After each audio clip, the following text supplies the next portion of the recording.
the beauty of my life, Savior of the world, oh, Master, I worship you. I'm here because you love me. I'm here because you saved me, Yahweh. I worship you. I'm here because you love me. I'm here because you saved me, Yahweh. I worship you. Good morning. This is the hour of restoration. We're back. It's a beautiful morning. Thank you for being with us again. Also the people at home, wheresoever you're listening from. Yahweh, I worship you.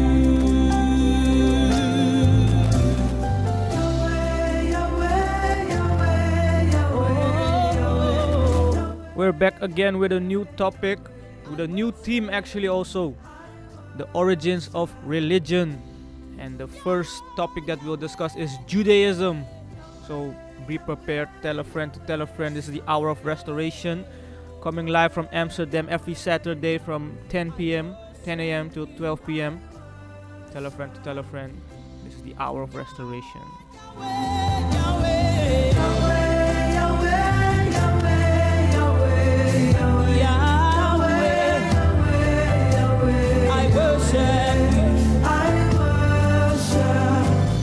Note you can stream live, you can watch the show live on YouTube Live, Facebook Live also. You can share the link with your family, with your friends. Come and find out the things that you won't find out in the church. We go in deeper matters to get more understanding and to show the people, the house of Israel, their transgressions, that they may repent and change their ways. Because if you look around, it's hard to survive, man. Life is not easy. I worship you. All the cherubim and seraphim, they bow before your throne in adoration. They worship you. Every tongue and every tribe and every nation salute your majesty. We worship you. I'm here because you love me. So we'll start off the first part of the show with a table talk. We'll have a brief summary of what we discussed the last weeks. A little about the last theme, the falsehood of Christianity. The last show was about church weddings. And many more things. Also talk a little bit about what we're going to discuss, this theme, this topic. So if you missed it, you can also rewatch it on our platforms, YouTube. All the videos are there, all the messages are still there for you to behold. So if you would like to go in depth, just get your pen and paper, put on the messages and write down the verses and look it up for yourself and see what you will find for yourself. So this is the hour of restoration. We'll play a little song. The song will finish off and then we'll be back with you in a bit. He who was and is to come, Yahweh. Yahweh, Yahweh. Oh, oh. Yahweh, Yahweh. Oh, I worship. I'm here because you love me. I'm here because you love me. Yes, you love me. I'm here because you saved me. You gave your all for me. Yahweh, Yahweh, Yahweh,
worship you. I worship you.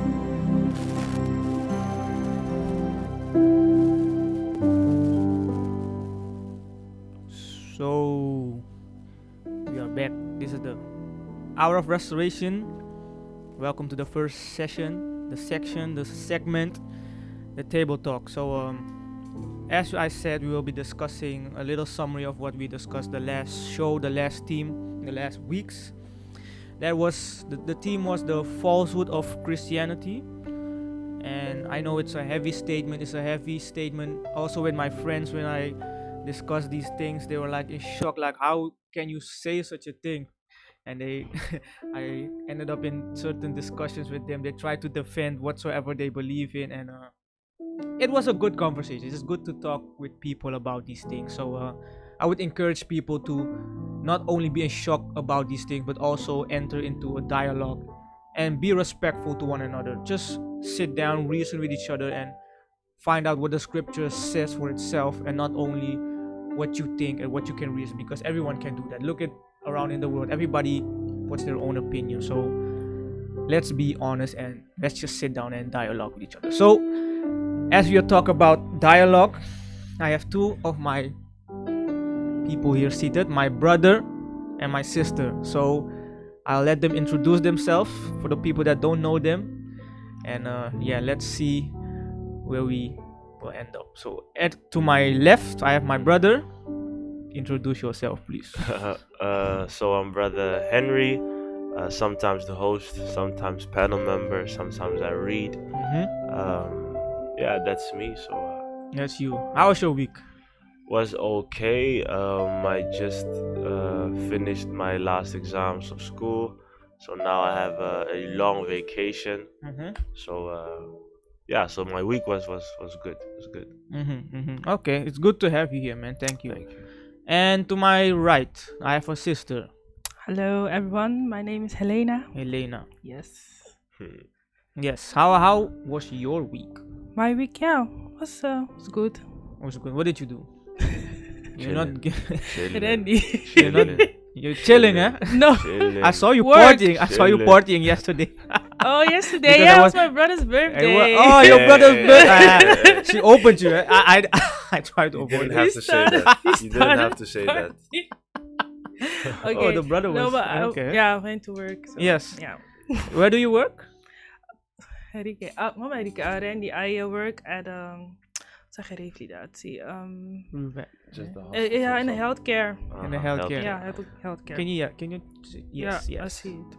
Oh, in the healthcare. Oh, you take care of people and Yeah, I'm a nurse. I'm a nurse. Okay. Yes. And how do you deal with the people out there that, because you're in an environment that many people don't believe, but they still how do I say, they sometimes people, they're in a vulnerable position, like their life is almost about to end, and those kinds of, do you Good also question. experience that in your work, right? Yeah. And how do you deal with persons in those moments? Preach. She preaches the gospel. No, I'm the last one there. No, because I like you say, I work with different kinds of people. I work with like people who believe, like in the Islam, people who are Christians, people who don't believe. And what I've noticed that when people are in their last stages, I think I respect them just for who they are. I don't preach or want to convert them or so. It's like what they want Yeah. in their last like moments. That is what I help them with. Also with the family, just speaking about with them, and also with the patients. Maybe on their last day, they always I just want ice cream, or I just want to listen music. I just want to see my grandchildren. So that is what I do. But sometimes if there are things like one woman, I think a month ago, she filed for euthanasia, but I don't know what is, Euthanasia is I- like I- when you have I don't know how they say in when you English. decide to, let's say, end your own life. Yeah, end your yeah. own by a life shot. by a shot. And I really like had a connection with that woman, but it was like, because that is not something what I believe in, I just took a step like back, and I decided like not to go and work on that day. So just for me to protect myself, although I had a connection with her, so the day before I just talked to her, and so you left her so there. that's how I try to do it in my work. So because many people because I said you left her there, but the reason I said it because many people not many people, a certain brother that I always talk to, when you say that's the decision that you make, you're in your right to make that decision, but oftentimes I understand that decision, but when you say certain things, people may say, "Oh, doesn't she need help also? You just left her there." That is certain statement that people may say. Oh no, it's not. I left her. I don't work alone on a unit. We have different kind of colleagues. Yeah. But I decided to not work on that day. She's going to have that euthanasia. Yeah. That is what I was saying. I didn't left her to just die. Yeah. It's just for me. Okay. So every day you have different colleagues, and so that's what I meant. Harike, how would you handle such a situation? Would you go to work, or you also? I don't know. It's easy to say what you would do, but when it comes to things like euthanasia, or it's just like having a vaccine to end your own life, I have no idea how I would handle that. So let the nurses be the nurses. They know. Okay, then let me put it in another situation for you. If you would be on the streets and someone is like, for example, the story in the Bible, right? When one of the kings was fighting, and then he refused to get killed by a woman. Then he asked his swordsman to dash him with a sword. If you were in that situation, what would you do? I wouldn't be in the situation. But to answer your question, I wouldn't be. But to answer your question, I still don't know. Those are things.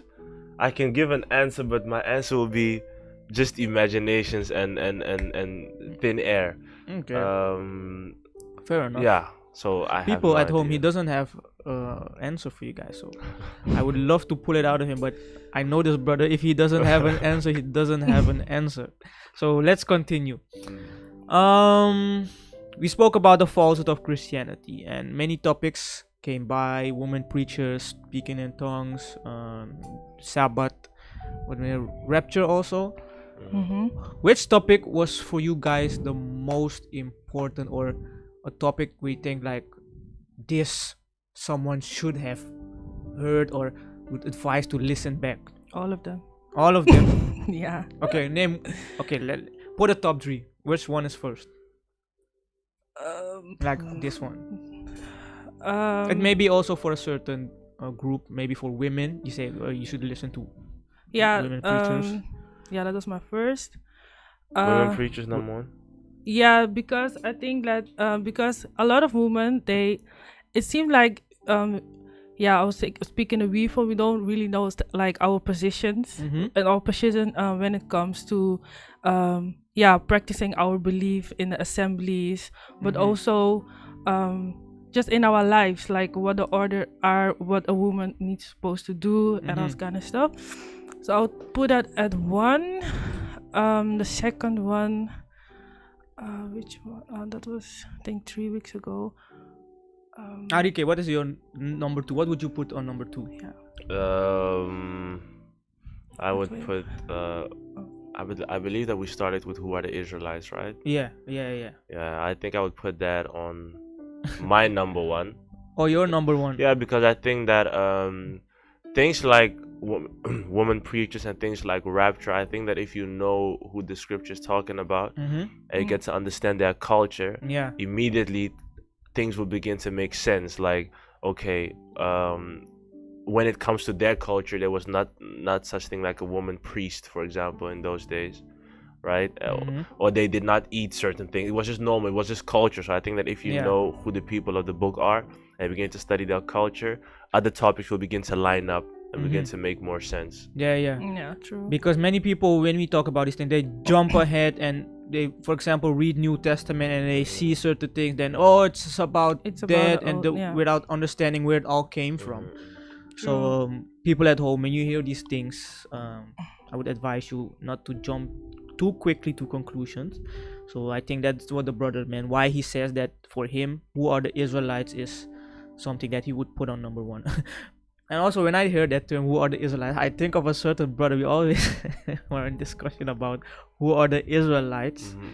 So people at home, if you don't know who the Israelites are, there's a certain, people call it a doctrine that is rising up, but it's not really a doctrine, because if you are lost as a people, it's very hard to know what your purpose in life is, right? Have you guys found out your purpose in life yet, Elena? No, but how can I say it? People make it way more Yeah, complicated yeah, than it is. Make it way complicated. Yeah. Because when they hear the word purpose, they think They're like, they need to have a vision or a dream. vision I and heard a then purpose. God spoke of. No. Just try to be the best you can be. yeah, If you believe in Elohim, Yeah. serve him in whatever you can. If you can sing. If you can teach. yeah, If you can come in a studio like this, you can be the mechanical guy. yeah. Do it. Don't think about, oh, I need a purpose, otherwise I can't. That can also be a purpose. A Yeah, purpose why for- not? Do what you can do. Yeah, then true. then it will become clear. Just Yeah, do yeah. what you can do. Speaking of purpose, you said you can also sing. So you guys sang some very beautiful songs last week. So all praises to Elohim. So people at home, if that is something that you can do, don't think too hard. Don't be shy. Just step out, show your gift, because Elohim blesses you with gifts, and you cannot hide it. Your gifts are to give to someone. You know, Exactly. that's a gift. So don't Exactly. hide it. Don't be shy. So do what you can. So let's continue. We discussed many things, and about any topic, and this can go about any topic. What were the things that you found out for yourself, this besides what the preacher man may have discussed in the show? Maybe there are something else that you found out, because one of the sisters, Sister Helena, she found out something about so maybe you heard also something in the message that you also found out for yourself.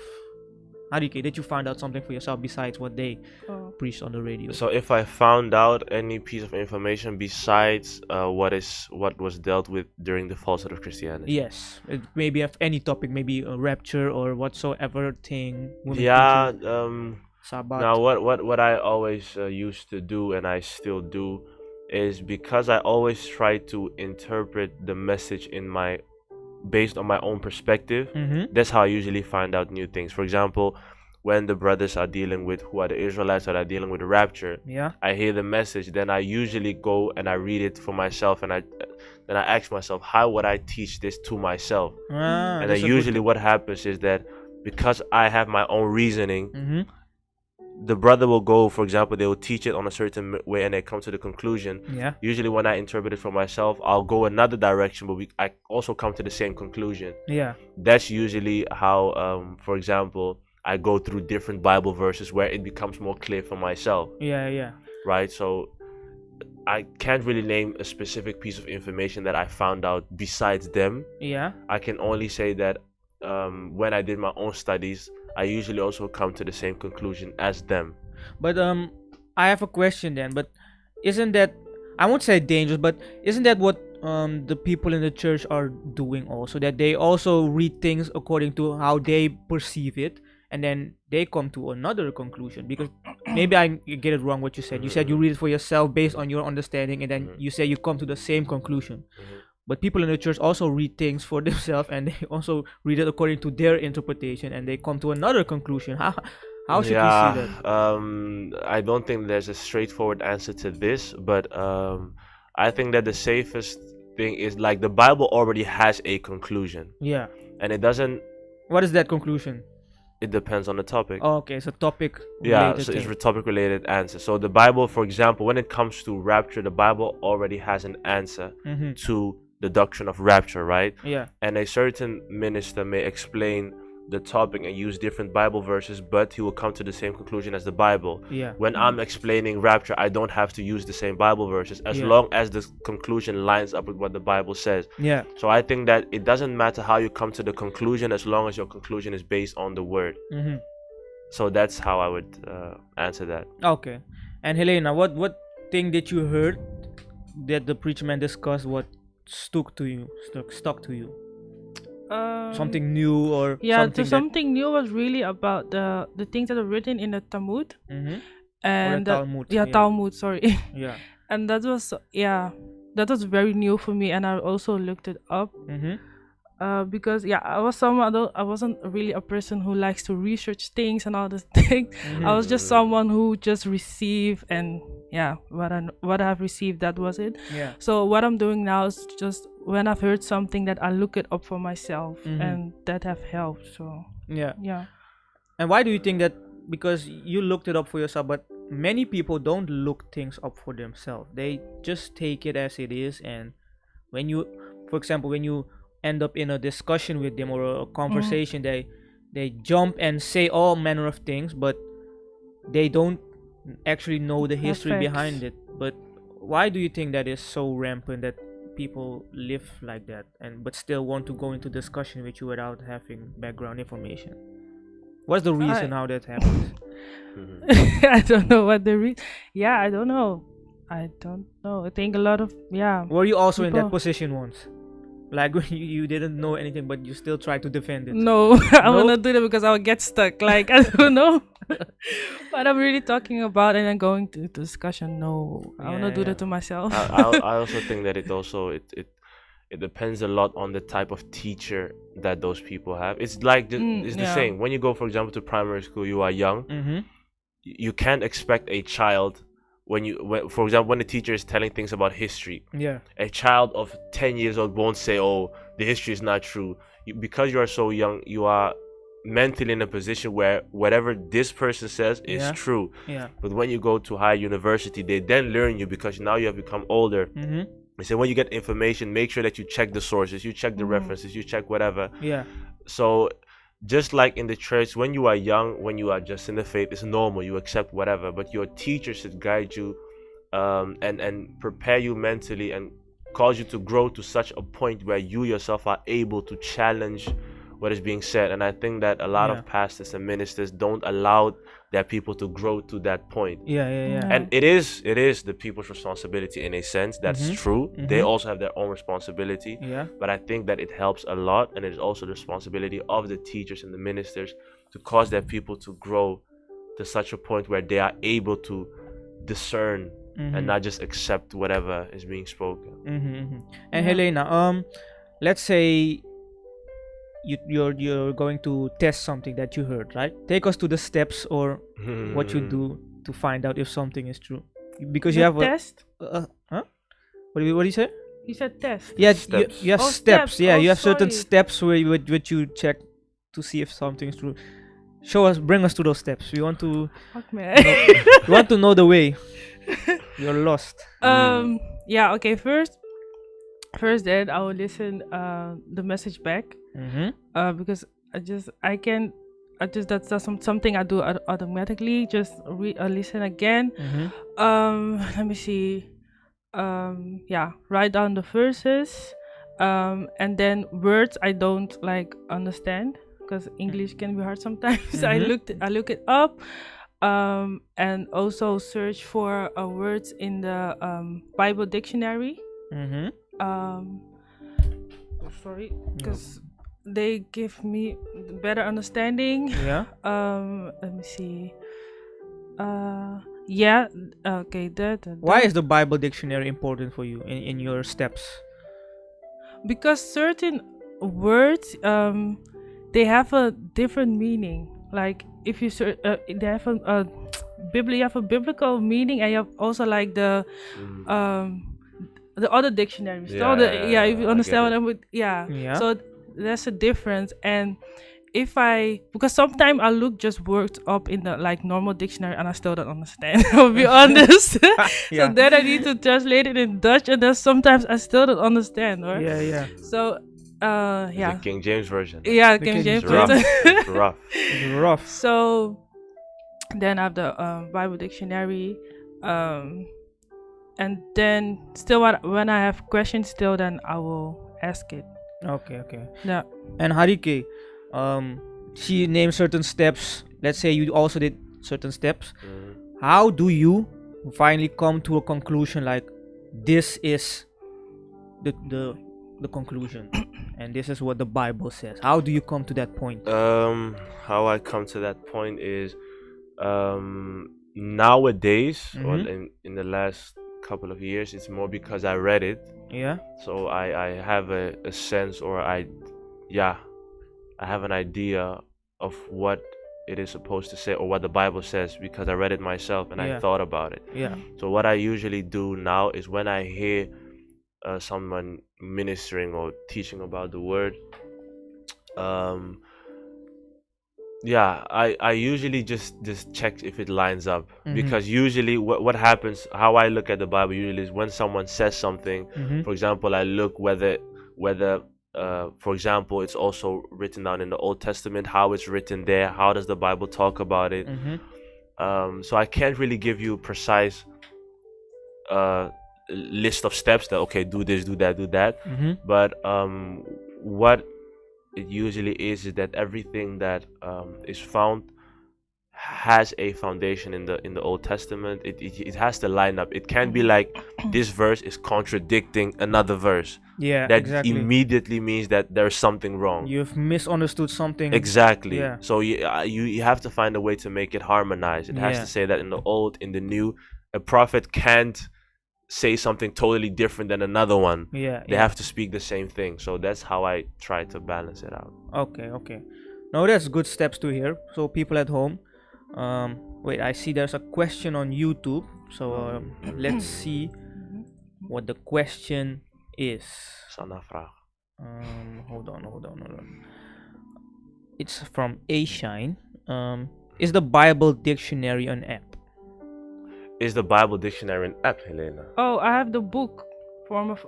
I don't know if that is it also. Do you an mean app? the Strong's or literally a Bible dictionary? Bible dictionary? The Sondervan. blue. Oh, the Sondervan. Yeah. There's people at A-Shine. She means the Sondervan Bible Dictionary. Yeah. That's a book, and I also have it. You can look it up on your local store.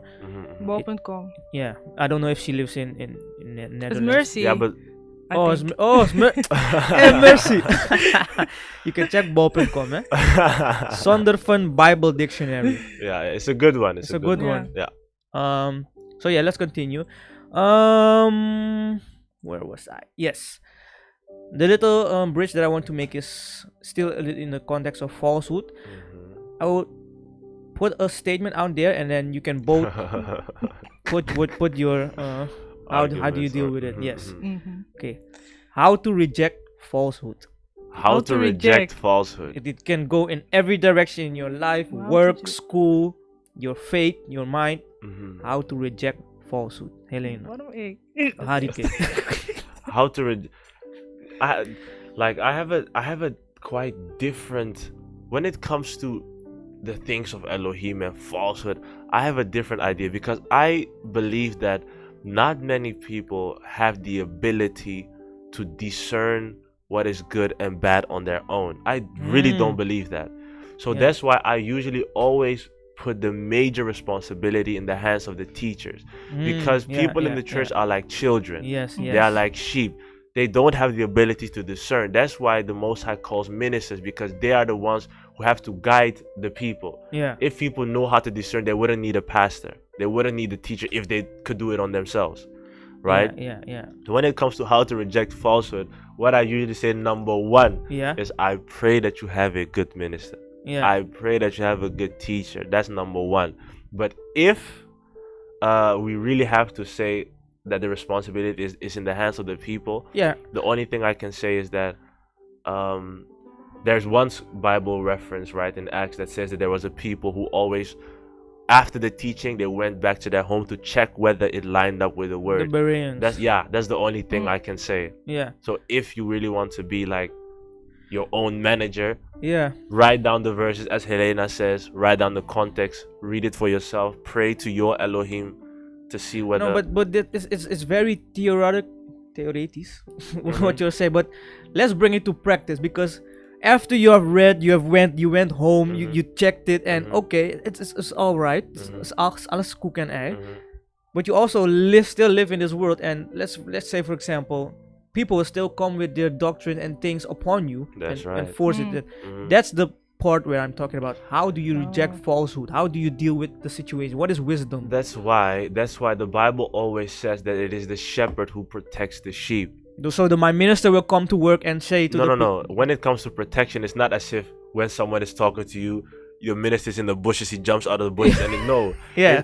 He protects you by giving you the tools and the understanding to fend out the noises. Yes. So that's why I always put the major responsibility in the hands of the ministers.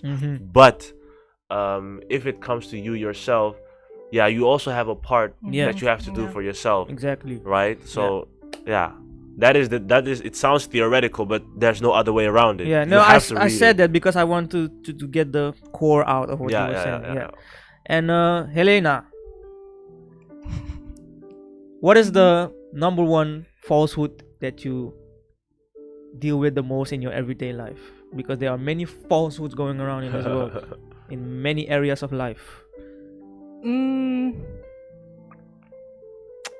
Yeah.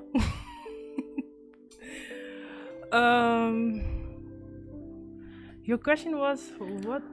What is the number one falsehood? That is the question. Yeah, what is the number one falsehood that you? But the falsehood, like the topics we discussed, are no. That's not what I meant. Yeah. Because falsehood can go in many directions. You can go in people at work for the gay and lesbian movement that is out there. That, that's for example, a lot. That it's a lot, and that's something that in your everyday life, every day where you come, you may deal with it. Maybe you have colleagues at work that force that upon you, that you should act upon it, or wait for that they say you should be tolerant to such people. It's maybe a falsehood but it still impact your life at work, for example.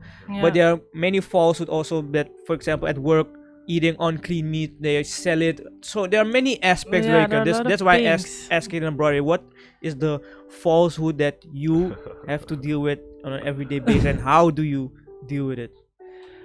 Okay, maybe not number one, but not number one. Yeah, but one of the things that I really see around me is like the selfishness of people. People are really self-centered. Everything is about me, and I want this, and I feel this, and if someone don't understand me, and it's something that I see a lot on social media, because social media has a very, very great big effect on a lot of people. So that's one of the things that I really see. Okay. Yeah, the great impact of social media. Social media is a very, very big channel for falsehood. That's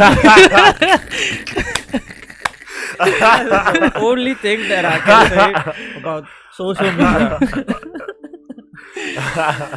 What is the danger? Channel of falsehood. Yeah, it's a channel.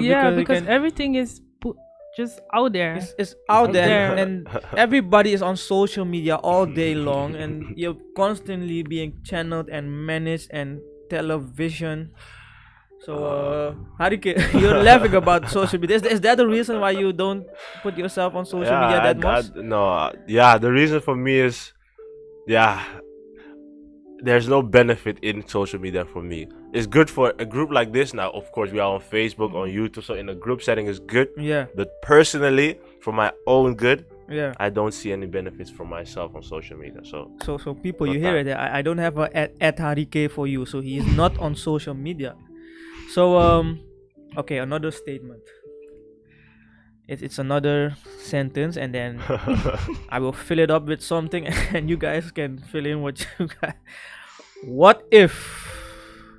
But the what if questions is okay. Wow. Okay, I hear skip it. So people, I hear the meat is already arrived. So the meat is arrived. Wow. Thank you, my brother and sister, for your contribution. I hope the people at home get something out of it. You see the way that they live their life, the way they reason, the practical things that they apply in their life. So thank you again for being here with us. Thank you. So people at home, as we will continue with the next segment, that is the word of wisdom. Thank you guys for listening. Tell a friend to tell a friend. I will play a song in a bit, and see you guys in a few minutes. This is the Hour of Restoration, coming to you live from Amsterdam.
balole elombe mobali Pourquoi les lopas solalo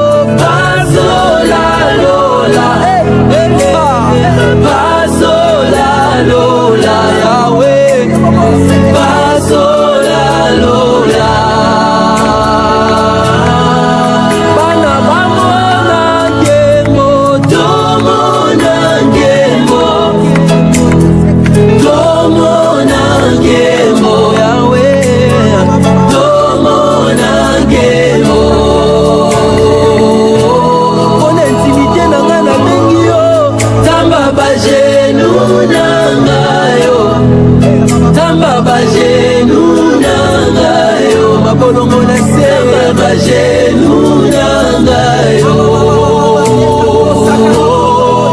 Tamba batolo na se Batolo na se Batolo na se Yahweh Batolo na se Yango nakoma mo santu Hallelujah Nakoma mo santu Yahweh Nakoma mo santu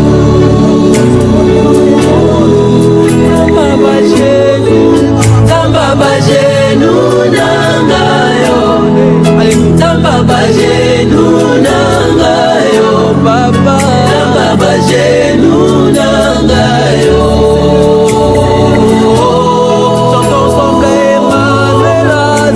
Emmanuel Azawa Emmanuel Azawa Yahweh Emmanuel Azawa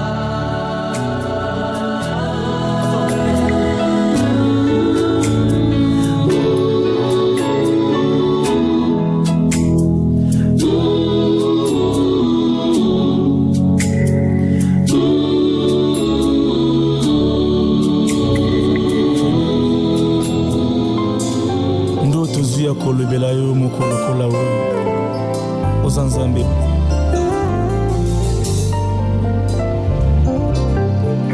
Nzambe monene Nzambe monene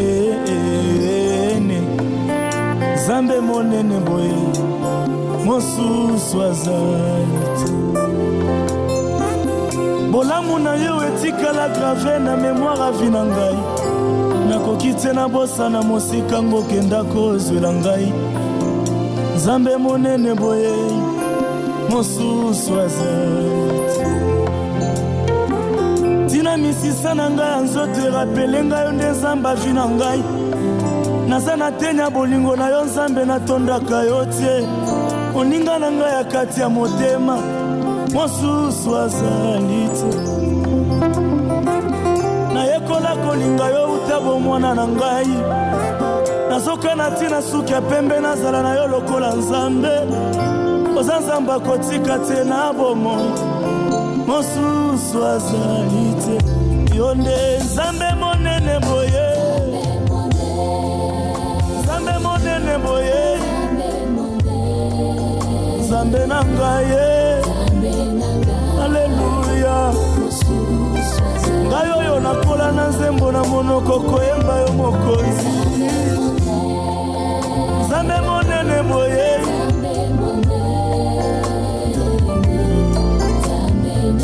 Alleluya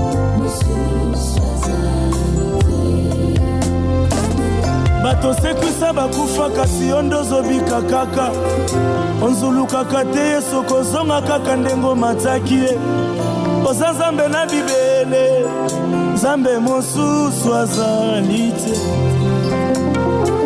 yo nde spesialiste kokausa babisoli ya miso na mitema Nzambe oyo akausaka bisolo etangi nanu te osileli nango na mitema etanga te histware mpe ekoyebana te boyei na yo esilisaka matanga mpe bato bapanzani soko yaka te nde Lazaro aza nanu na kunda Nzambe yakaka mingi na bomoi na ngai Yesu Nzambe mosusu azali te mokonzi okutaki nga na suka na kati ya zamba boyei na yo epesinga kiti ya bokonzi nga moto na zamba nzambe ochange logika makambo papa mosusu azali te yo nde nzambe monene boye nzambe koyokaka posa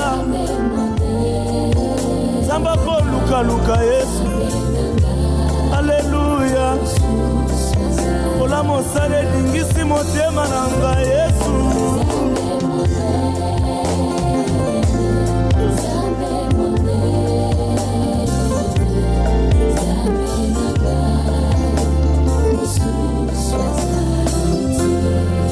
natsali na bokebi na retroviseur a la vie na ngai moni lolengo kotisa bapasi na kobe ya bozambe na yo zoyimbo netini toza nzambe oyo tosangani tosanzolawa yesu yawe toye liboke mpo toloba ngo mongongo makasi yesu uko Bwana wa majabu baba wangu uko Bwana baba wangu Bwana Bwana Bwana Bwana hakuna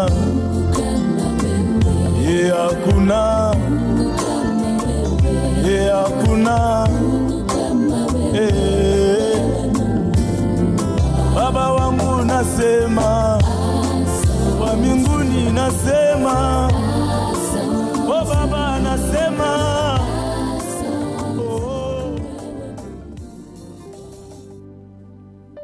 Shalom, shalom, shalom unto all the listeners and viewers, wheresoever you are. We thank Elohim once again for this opportunity that He has given unto us to sleep and to awaken. Is not something that we ought to take for granted, even though we take it for granted. Because many people, they slept yesterday and they said to themselves, when I wake up, I will do this and I will do that. But unfortunately for them, some didn't wake up at all. So yesterday night they blew their final breath, whilst others, they went to sleep perfectly fine. And when they awoke with a disease.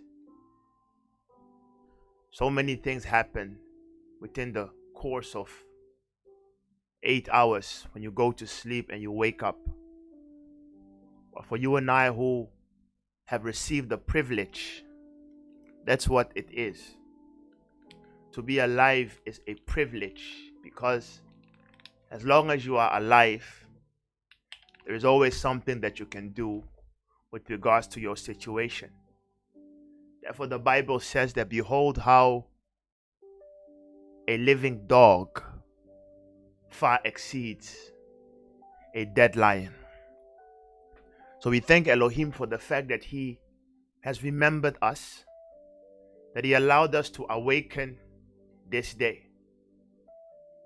We thank this mighty one for the fact that He has kept us and has protected us through all the travails and all the dangers of this world. For I know that especially for us that live comfortably in the western part of the world, Europe, the United States, danger seems like a story. Whenever we hear the word danger, it's a foreign concept to us, because we have been pampered and we are living in the comfort of what the Bible says, the ease of life. And because of that, it is quite difficult to understand that the ability to sleep, wake up, all the things that we take for granted as normal is not normal at all. So therefore, we are extremely grateful unto Elohim for the fact that He has kept us until this day. And we bear record, as we always do, that even though in this world, gods there are many, but unto us we bear record that there is but one Elohim, and He is the creator of both the invisible world and the world that we can see. He's the creator of the heavens and the earth, and we acknowledge that He's the only true Elohim, and that besides Him there is none. He's the Elohim of Abraham, Isaac, and Jacob. The Elohim who, in His own infinite wisdom, decided to leave for us a testimony of text that tell us with regards to what He wants for mankind. And it is this text which some say it is nonsense. It is this text which some say it's not historically correct. It is this text which some say that it is a propaganda tool used by the rich to deceive the simple ones. So men say all manner of things with regarding to Elohim. And Shaul, he sat down and he said that Elohim has used the simple things, the things which the world esteems as foolish. And it is with these things that He is able to confound them. Because as for us who have read the books, who have experienced Elohim, we know what the power of the scriptures are. For the preaching of the cross is to them that perish foolishness. For the preaching of the cross of the stake is to them that perish. It is to them who perish foolishness. Foolishness. But unto us which are saved, it is the power of Elohim. Guys, so it is not easy what we are going to discuss. And as you guys have been discovering and have been seeing, what do you tell a man who has experienced something which you haven't experienced? And for you to then come to him and say what you believe is wrong, for that person to change, it will take what we call a divine intervention. Because the allure of lies and deception is that lies and deception seem real. Lies and deception are experienced. Yeah. It is not that it doesn't exist. It exists.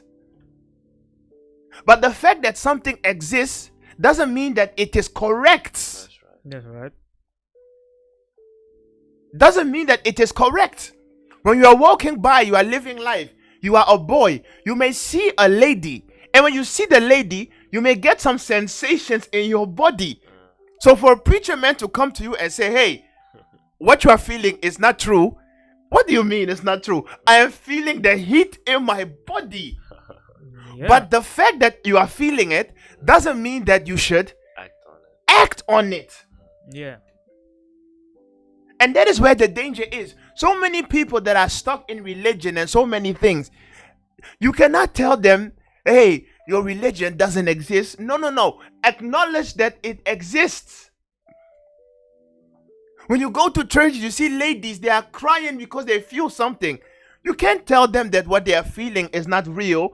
It is real. But the question is it good? Is it lawful? And that is where sometimes we go wrong. When you're trying to help someone, you must first acknowledge what they are feeling. That's right. Yeah. Don't try to downplay what I feel. So today, by the mercies of Elohim, we will speak with regarding to religions. And we will start with the, what's the origins of Religions. No. Judaism. No. That is a topic in its. We're not talking about the origins of religions. No, man. We broke it down into 3 parts.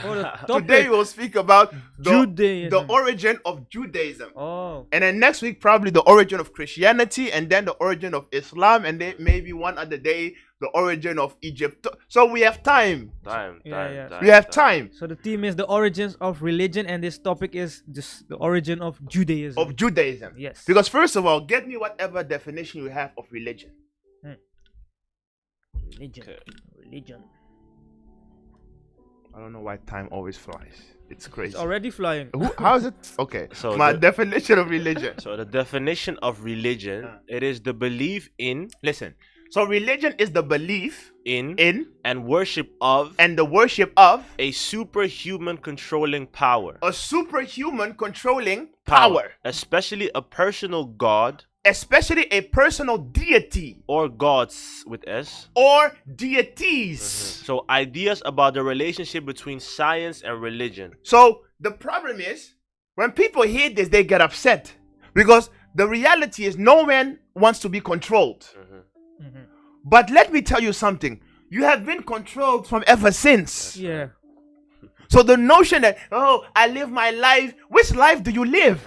Being controlled right now. I decide. What do you decide? What do you decide? What mankind has been given is the illusion of choice. That's right. Yeah. You think you can decide. You don't decide a damn thing. The government has been deciding for you from the day you were born. That's right. So what do you decide? So why is it that humankind, the hypocrisy is at an all-time high? We claim that, oh, we want to do our own thing.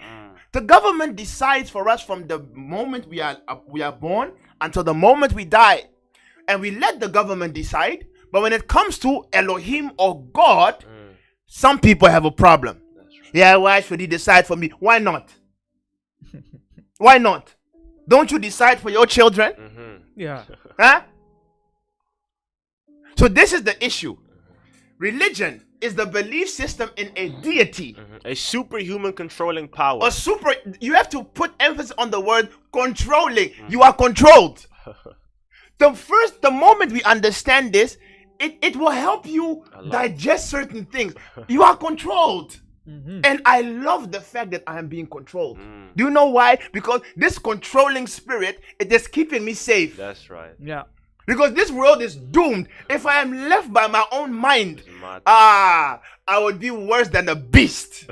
Finished. So it is because of this controlling spirit that now it is under his control that I have the liberty of expression. Composure. That I have the liberty of expression. So it is the belief system in a superhuman deity. Especially a personal god or gods. And then it says the ideas about the relationship between science and religion. You can stop there because that is another discussion altogether. Because whether you like it or not, everyone believes in something. So by definition, everyone is religious. Even the ones who call themselves atheists, they claim they don't believe. No, you don't adhere to the concept of a God in its classical sense. What you simply have done is you believe in the knowledge. No, you believe in the God which people call gnosis, the God of knowledge. You believe in what you can know. So to you, science is a belief system. And the funny thing is that also is a God. Because the fact that you have to believe, something has to be explained before you can believe in it, means that if it is explained, you will believe. So even the atheists, they also believe. They believe. They believe in science, math, technology. And the funny thing is, technology in itself is a acquired science. Given to us by the hidden ones. So atheists themselves also, they believe. So don't let anyone tell you. Everyone under the sun believes. Believes. But now we have to make a distinction. And because of our time, we will focus on the origin of Judaism. Because Judaism in itself, it has the the funny thing is, it has two origin stories. It has the original origin story, and then it has the false origin story. And people nowadays, they adhere to the false origin stories of Judaism, but they don't adhere to the original, the true concept of Judaism, because it has a beginning. And what we have to understand about this belief system of Judaism, before we can understand that, you first have to understand the world systems, as we call them. And we will start with Deuteronomy 32. Because of time, we will immediately jump. Deuteronomy 32, start from verse 6, and then let's go down. Okay, Deuteronomy 30 and 2. From verse 6, just the King James one, right? Yeah, go ahead. Okay, Deuteronomy 32, verse 6. Listen. Do ye thus requite Yah, O foolish people and unwise? Is not he thy father that had bought thee? Had he not made thee and established thee? You know what? Start from 1, but just read until I will say stop. Deuteronomy 32, verse 1. Listen. Give ear, O ye heavens, and I will speak, and hear, O earth, the words of my mouth. My doctrine shall drop as the rain, my speech shall distill as the dew, as the small rain upon the tender herb, and as the showers upon the grass. Because I will publish the name of Yah. Ascribe ye greatness unto our Elohim. He is the rock. He's saying, ascribe greatness or give glory unto our Elohim. The fact that he says give glory unto our Elohim means there are also others. So he says, give ye greatness unto our Elohim. Go ahead. He is the rock. His work is perfect, for all his ways are judgment. An Elohim of truth and without iniquity. If there is an Elohim of truth and without iniquity, there is also an Elohim of lies and wickedness. That's right. Go ahead. Just and right is he. They have corrupted themselves. Listen, they have corrupted themselves. Their spot is not the spot of his children. Their spot is not the spot of his children.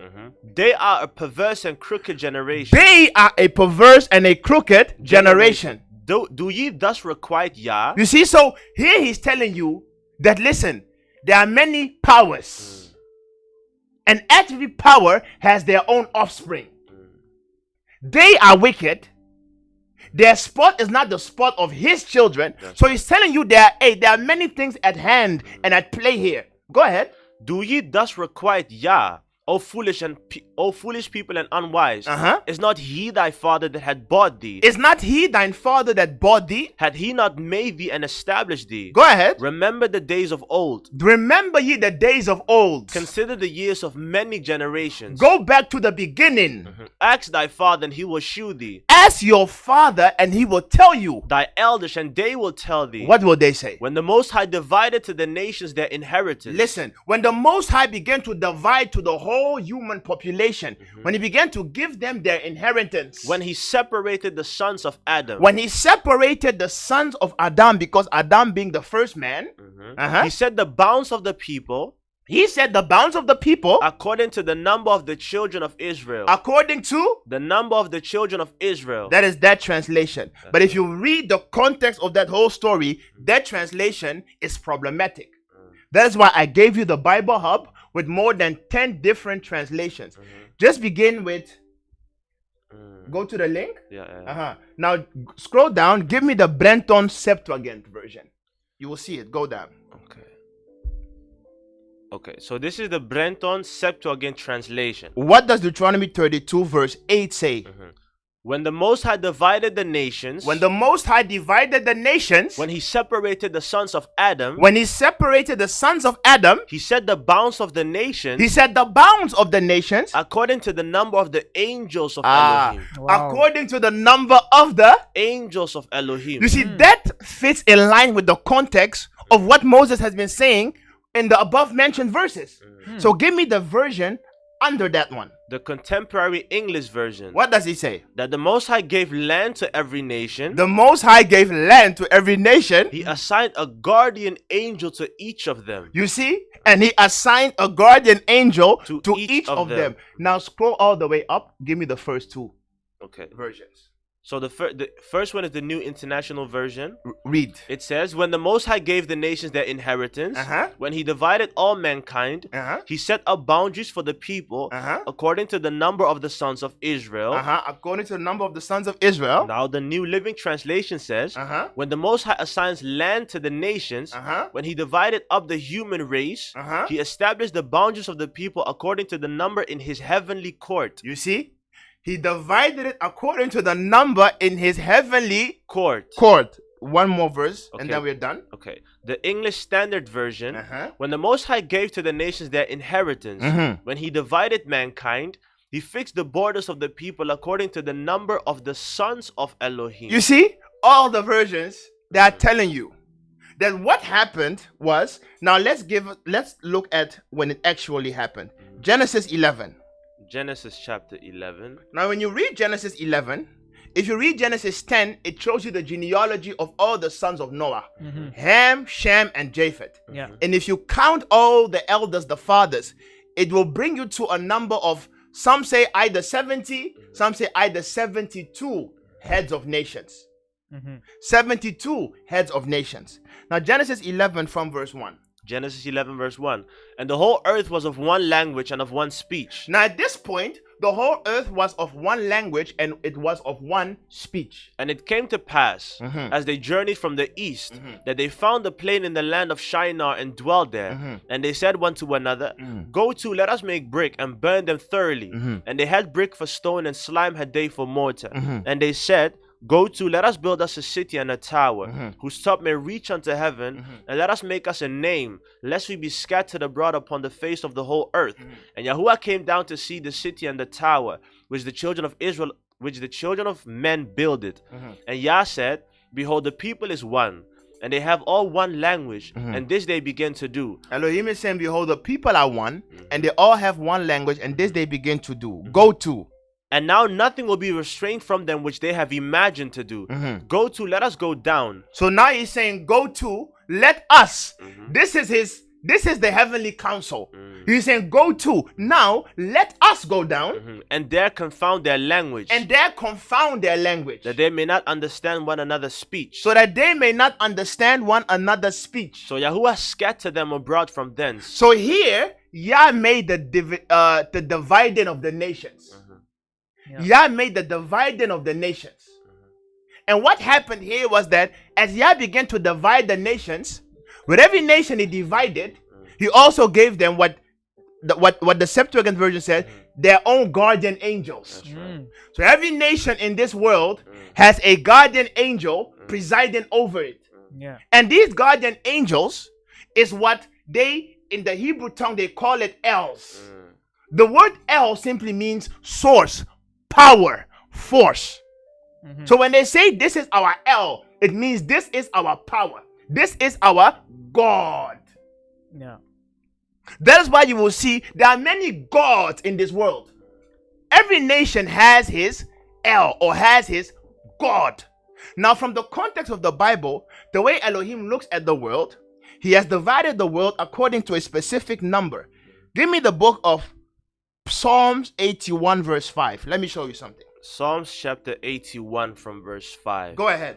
This he ordained in Joseph for a testimony. So now he's giving you also the genealogy, but based on a prophetic word from David. He said, this he ordained in Joseph for a testimony. When he went through the land of Egypt, he says, where I heard a language that I understood not. What is he saying here?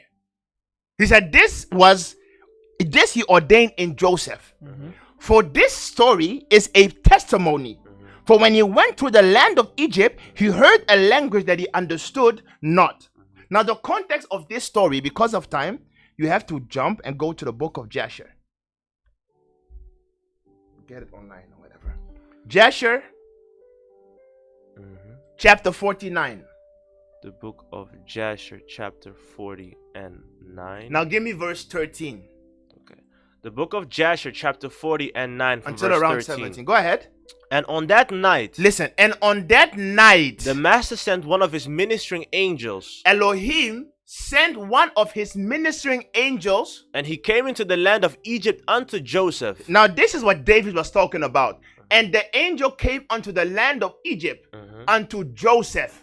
And the angel of Yah stood over Joseph. And the angel of the Almighty, he stood over Joseph. And behold, Joseph was lying in the bed at night. And Joseph was meditating, because tomorrow he has an encounter with the Pharaoh. In his master's house in the dungeon. Go ahead. For his master had put him back into the dungeon on account of his wife. Go ahead. And the angel roused him from his sleep. And this angel, the teaching angel Gabriel, aroused him from his sleep. And Joseph rose up and stood upon his legs. And so he rose up. He did not fall. He rose up. And behold, the angel of Yah was standing opposite to him. And the angel stood opposite of him. And the angel of Yah spoke with Joseph. Listen, and the angel of Yah spoke with Joseph. And he taught him all the languages of man in that night. And the angel taught him all the languages of men in that night. And he called his name Jehoshaphat. And because he taught him all the languages of men, he did not leave him to be Joseph.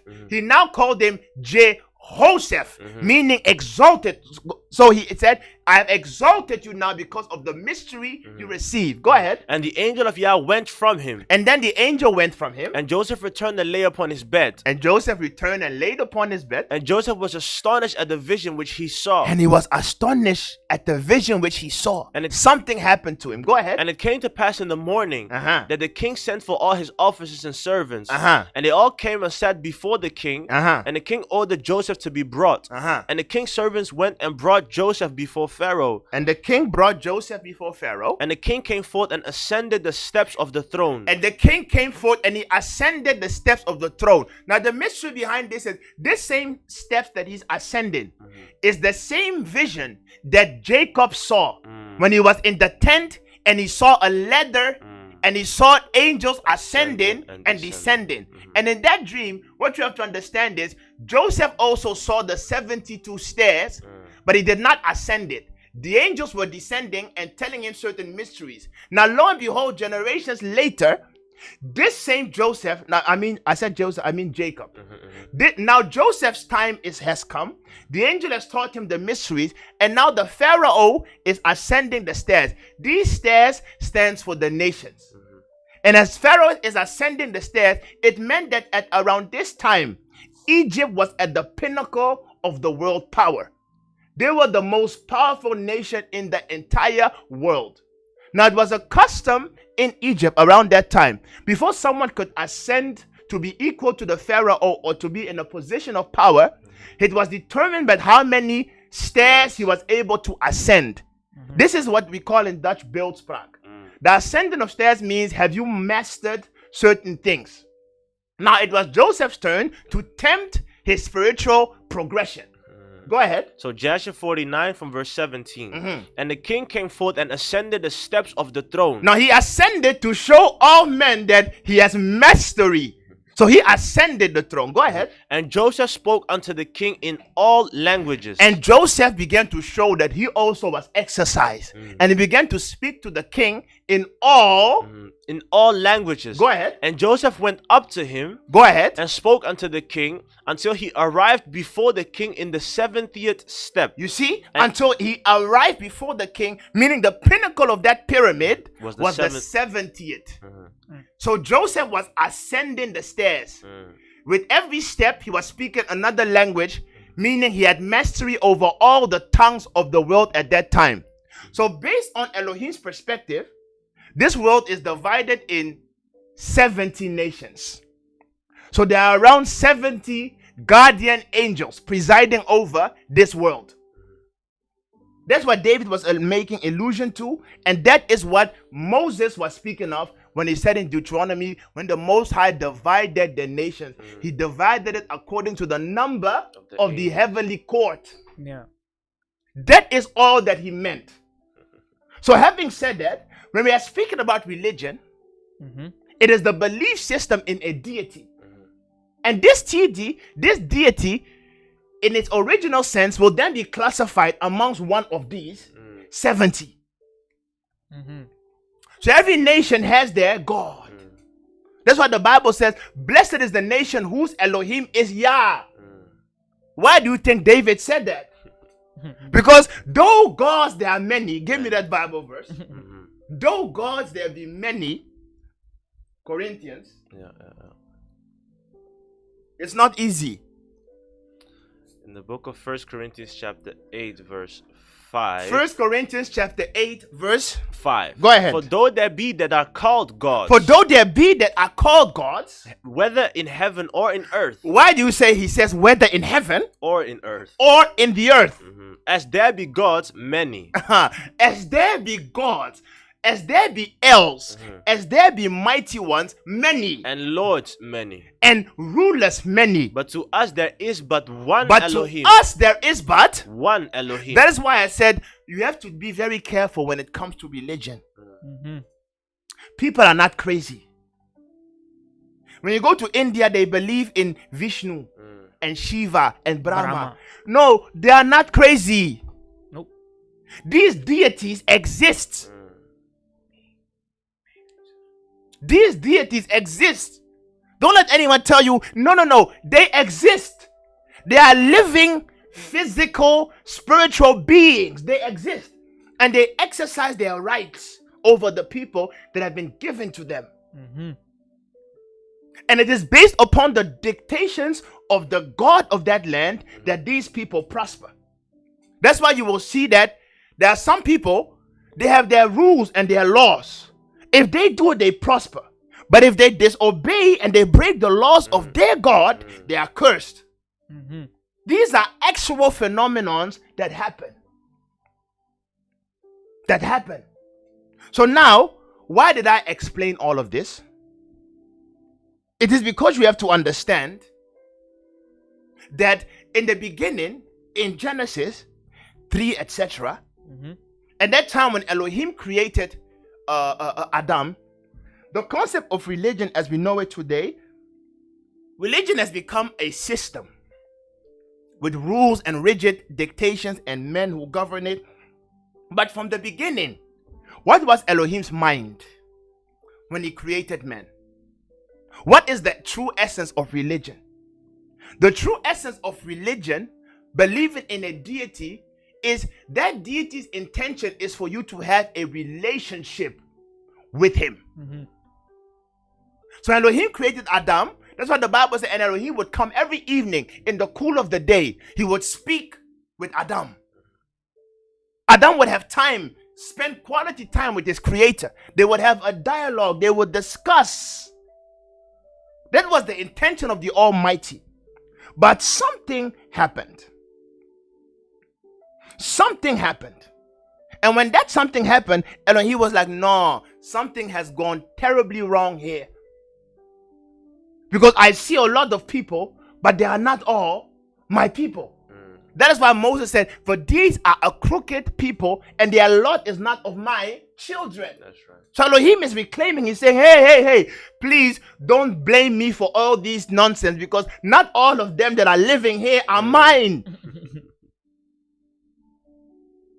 It's just like you are living somewhere and you have your own natural children, and then you also adopt some.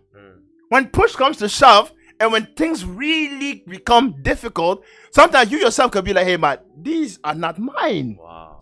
These are not mine. Because they don't have my resemblance, they don't have my reflexes. Some of the things they do, where does it come from? Because when you look at your own son, or there are some things he does, you can't really be angry at him, because you recognize these antics. You're like, yeah man, this is my child. The things he's doing here, yeah, this is from his father.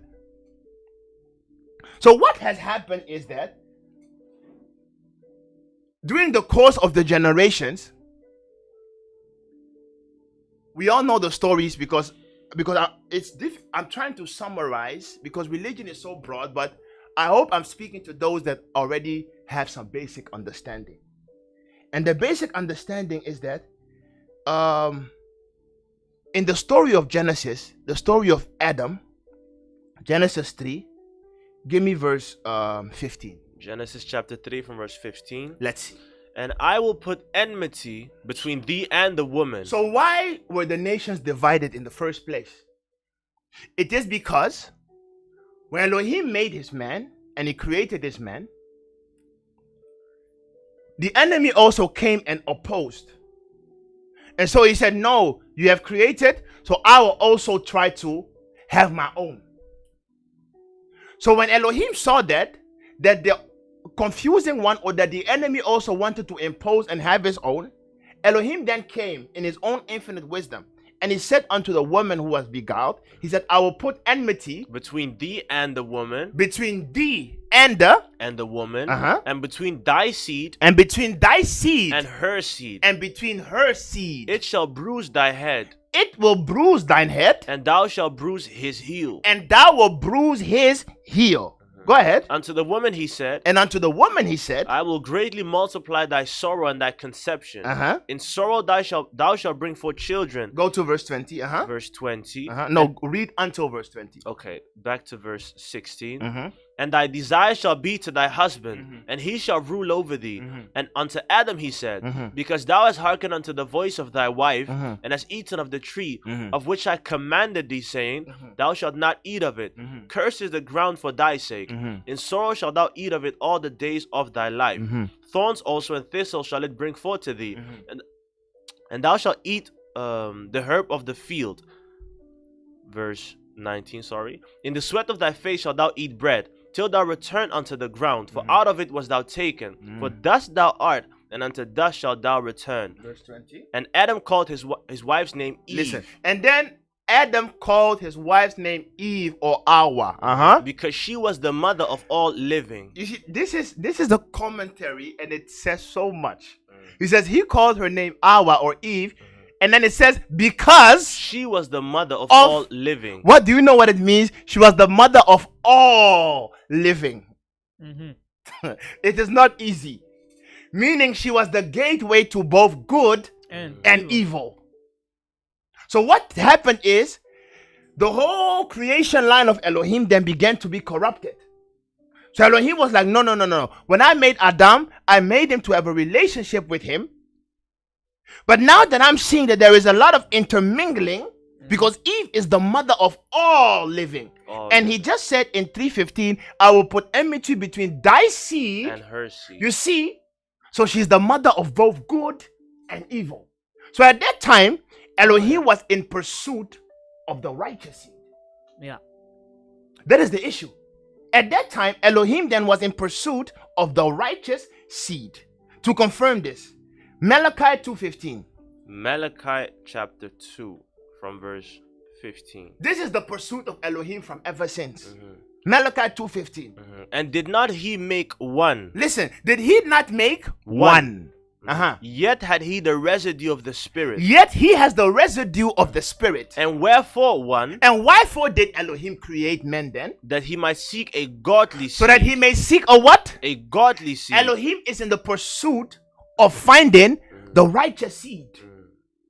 He's seeking a godly seed. Matthew 13:38. Listen. Matthew chapter 13 from verse 38. It says the field. The field is the world. Listen, the field is the world. The good seed are the children of the kingdom. The good seeds are the children of the kingdom. But the tares are the children of the wicked one. You see? But the tares are the children of the wicked one. The enemy that sowed them is the devil. So give me Luke 1:34. Luke chapter. We are just laying the foundation. There's a question. I don't know if you want to handle it now. What is the question? The question is, how come there are so many gods, and is the devil the ruler of all these gods? Very good questions. Yes. So why are there so many gods? Yeah. Okay, and the next question is the devil the ruler of all these gods? Good questions. So why are there so many gods? There are so many gods because this is what I'm trying to explain to you now. There are so many gods is because there are so many people. And not all people are Elohim's people. Oh. Yeah. You have to be careful. You have to be careful. Yeah. There is a reason why Elohim was so strict and said, watch out, don't marry other nations.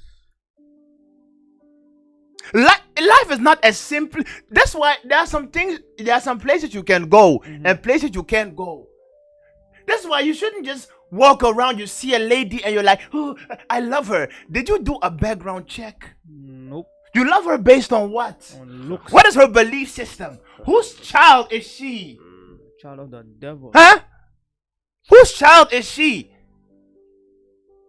Canto. So the question, are there many gods? Yes. The Bible just told you gods, there are many. I just explained to you every nation have their own guardian angels. These guardian angels oppose themselves to these nations as their gods. That's why when you read the Bible, it tells you in the book of Daniel that behold, the prince of Persia, give me that verse. Oh yeah. It says the prince of Persia, and then it says, and after this prince, that of Greece will come. In Daniel 10 verse 20. Listen carefully. Daniel 10 verse 20. Then said he. Who's he? Then said Gabriel. Then said Gabriel. Knowest thou wherefore I come unto thee? Do you understand, Daniel, why I have come? And now will I return to fight with the prince of Persia. Listen, and now will I return to my realm. But before I penetrate that realm, I must first combat the prince of Persia. This is a fallen angel. This is a god to the Persians. He said, now I will go. I must fight with the prince of Persia. Uh-huh. And when I am gone forth. Listen, and when I have dethroned the prince of Persia, lo, the prince of Greece shall come. Then will the prince of Greece shall come. And what happened? Immediately as the prince of Persia was overthrown, the kingdom of Medo-Persia fell. And when the kingdom of Medo-Persia fell, the prince of Greece entered.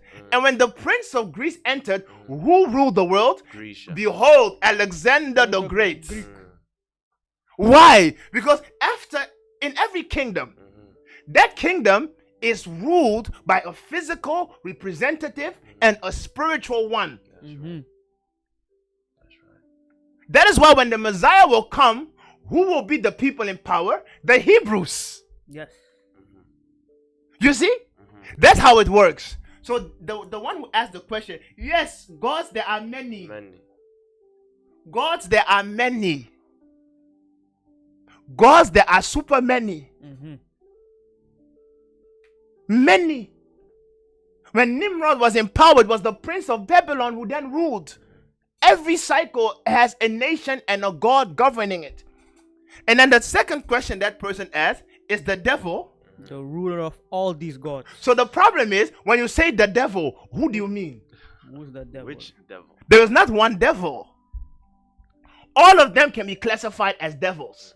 The prince of Persia, the prince of Greece, the prince of Egypt, the prince of Babylon, all of them are devils. So who do you mean? Get thee behind me. Who do you mean? So what you have to understand then, sister, give me Ephesians 4:4. What you have to understand then, sister, is they cannot be classified as devils. I mean Corinthians 4:4. They cannot be classified as devils. Because the order of devils is simply the order of the fallen ones. So 2 Corinthians chapter 4 verse 4. What does it say? In whom the God of this world. Give me verse 3 first. Verse 3. If our gospel, Be meaning hid, if our message, if our truth be hid, it is hid to them that are lost. it is hid unto them who are lost. In whom the God of this world. In whom the God of this world. You see, there is a God of this world. Had blinded the minds of them which believe not. He has blinded the minds of them who believe not. Lest the light of the glorious gospel of Hamashiach. That's why when the Messiah came, Pilate said, don't you understand that I have power to kill you? And because Pilate said, if you are a king, why would the people do this to you? Then the Messiah told Pilate, hey friend, my kingdom is not of this earth. You see? That's why the Messiah himself said, behold, the prince of this world cometh. But he has no power in me. You see? So yes, dear brother or sister, whoever you are, there is a governing prince of this world. But they all work together. And all of them, they fight against the children of Israel. Confederate against. They are confederate. They are confederate against the children of Israel. Give me that verse. Psalms 83. Psalms chapter 80 and 3 from verse 2. Go ahead. From verse 1 even. Uh-huh. Keep not silence, O Listen, Elohim. now the prophet is crying because he's understanding what is happening. He's like, Elohim, please don't stay silent. Hold not thy peace. Do not hold your peace. And be not still, O Elohim. And don't act as if you don't see. For lo, thine enemies make a tumult. For your enemies, they go about. And they that hate thee have lifted up the head. And they that hate thee have lifted up their head. They have taken crafty counsel against thy people. They have taken crafty counsel against your people. And Who consulted against the hidden ones. And they have consulted against the hidden ones of Elohim. They have said, They said, Come, come. let us cut them off from being a nation. Now this come, this come is a coming together of devils. Yeah. They are all in cahoots, as they say. They are all joint forces. They are like, you know what? Together we are strong. They have said, Come, Let us unite. and let us cut them off from being a nation. And let's cut them off from being a nation. That the name of Israel may be no more in remembrance. So that the name of Israel will no more in remembrance. For they have consulted together with one consent. For they have consulted together. This day are both the princes and the kings. They are confederate against thee. Who are they? The tabernacles of Edom. One. Wow. The number one ruling devil in this caste system of devils Yeah. The tabernacles of Edom. is the fallen one or the prince of the rulership of Edom. They are the one. United Snakes. They are one. And they are the same people now who are being inspired by their prince and who are now sitting in what they call Israel today. And they tell you that we are the people. Just like the devil wants to overtake the worship from Elohim, because he said, I will descend to the north, I will sit beside. So just like the devil wants to receive the preeminence over Elohim, so what do his children do? The same thing. They hijack the identity of the people and they say, no, we are the people of the covenant. That's right. You see, that's what the Messiah said. The lives of your father, you will do. Yeah. That's what they're doing. That is what they're doing. They took over the identity of the people, just like how in the church, Satan is now sitting in the pulpit, claiming to be the Messiah. That's right. Yeah. The guy you are watching and you are seeing in the church, the blonde guy with blonde horse hair, blue eyes, he's doing the mudrash sign. The mudrash. Peace.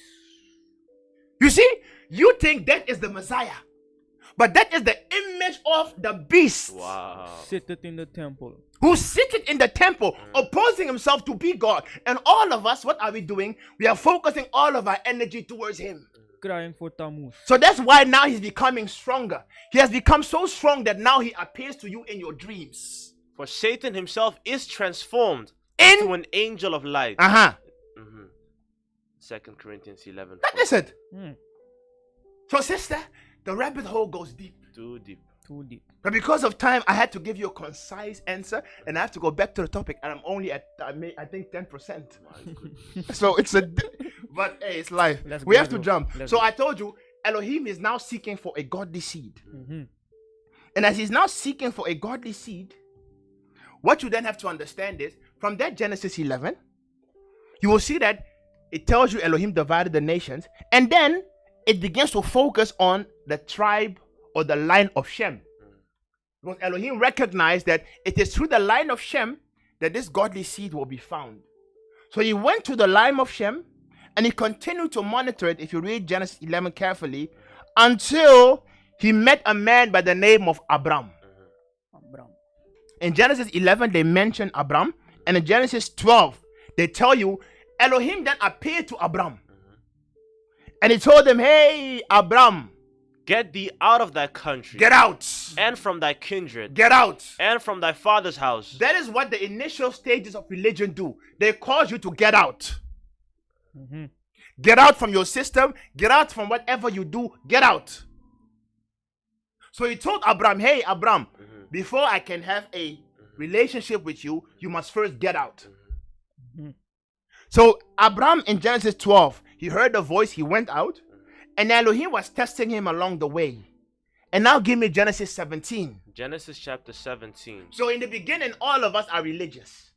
But being religious is not the end all be all.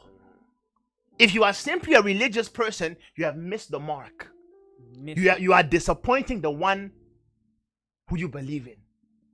Lost. So Genesis 17. Verse 1. And when Abram was 90 years old and 9, At this time, he's religious. Yah appeared to Abram and said unto him, So he appeared to him and said, I am the Almighty Elohim. I am El Shaddai. Walk before me and be thou perfect. Walk before me and be thou. Perfect. And I will make my covenant between me and thee. You see? So now he wants to bring him to a next stage. He says, walk before me and be thou perfect. That walking is religious. He said, after you have walked and I'm pleased with your walk, then I will enter into a covenant. That is it. That is it. So just being religious in itself will not save you. Nope. If you want to walk with this Elohim, you must walk with him for a while. He will prove you after he has found you to be worthy.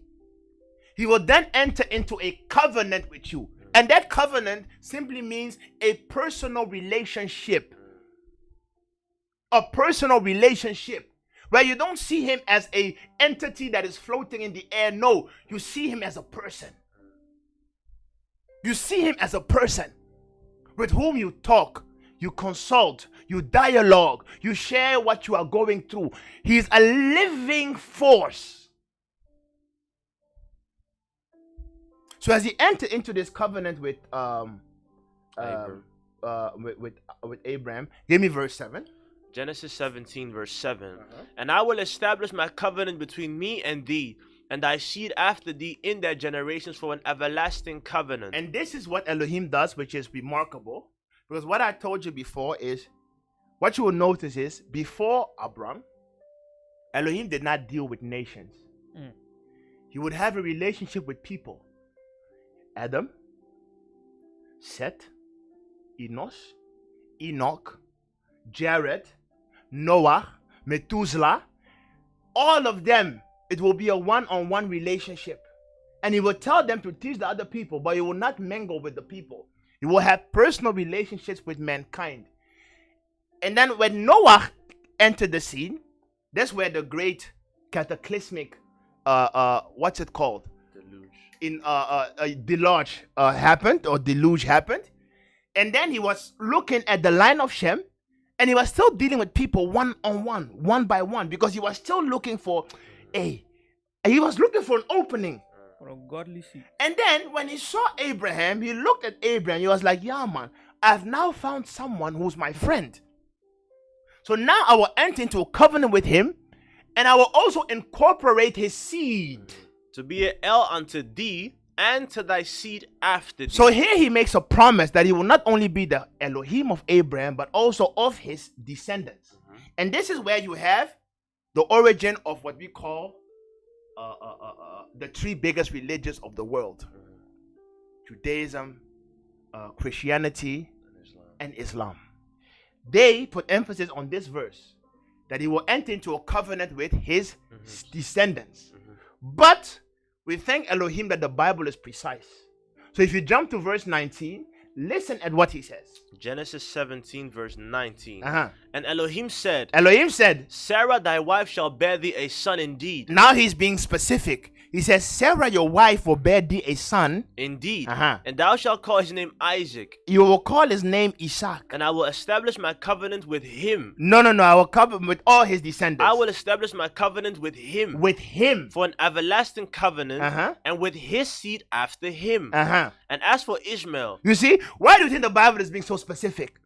He said, no. This covenant I'm speaking of has nothing to do with Ishmael. He said, this covenant I'm speaking of, it will be between me, you, Sarah, and Isaac. So that's why we're not tracing Islam here, we're tracing Judaism. That's right. Yeah. So Elohim said he will enter into a covenant with Abraham, then with his son Isaac. And we all know that after Isaac was born, he begot a son by the name of Jacob. And Jacob was the one whose name was turned into Israel. And from Israel, then we have the 12 tribes. I think that one we all know. Yeah. Right? So, through the course of time and years, Elohim then went from a personal Elohim to a national Elohim. We can find this in Exodus 3. Give me verse 6. Exodus chapter 3 verse 6. He says, as he appeared to Moshe, he said, I am Yahuwah, of thy father, Uh-huh. the Elohim of Abraham, Isaac. and the Elohim of Jacob. You see how Elohim works? He's now telling Moshe that this is the continuation of the covenant that I first started with Abraham. Then it went down to his son Isaac. Then it went down through Israel. So Elohim was confirming it to Moses. And then Moses came and he told it all the people. And Elohim entered into a league with all the people. Give me Exodus 20. Exodus chapter 20 from verse 1. Now in this Exodus 20, this is where Elohim for the first time takes a form. He comes down in the form of a pillar of a cloud and smoke. And he begins to speak to the people from the top of the mountain. And the people hear his audible voice. They see lightnings and they see thunders. And Elohim communicates unto them his commandments. What we call in Dutch grondwet. He gives them his commandment. And these commandments are his covenant. Because a covenant is an agreement between two parties. And as Elohim begins to stipulate to the people his commandments. If you jump down to Exodus 20, give me from verse, give me that verse where it said, and the people said, we hear or we agree. I don't know where you'll find that. So they agreed. Yeah, Exodus chapter 20 from verse 19. And they said unto Moses, And they said to Moses, after Elohim stipulated all the rules, speak thou with us, and we will hear. But let not Elohim speak with us, lest we die. And Moses says unto the people, fear not, for Elohim is come to prove you, and that his fear may be upon your faces, that ye sin not. And the people stood afar off, and Moses drew near unto the thick darkness where Elohim was. I think it's in the next chapter. can be the next or even the one before.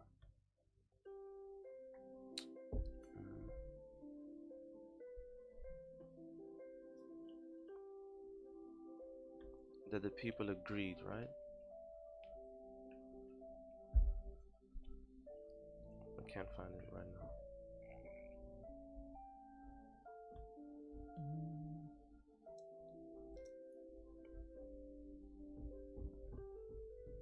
Okay, yeah, okay. Exodus 19, from verse 7. And it said, And Moses came and called for the elders of the people, and laid before their faces all these words which Yah commanded him. the conditions.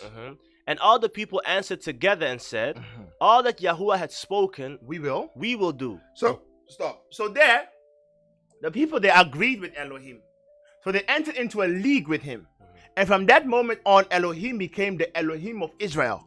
And all the people were then living under the rule of Elohim.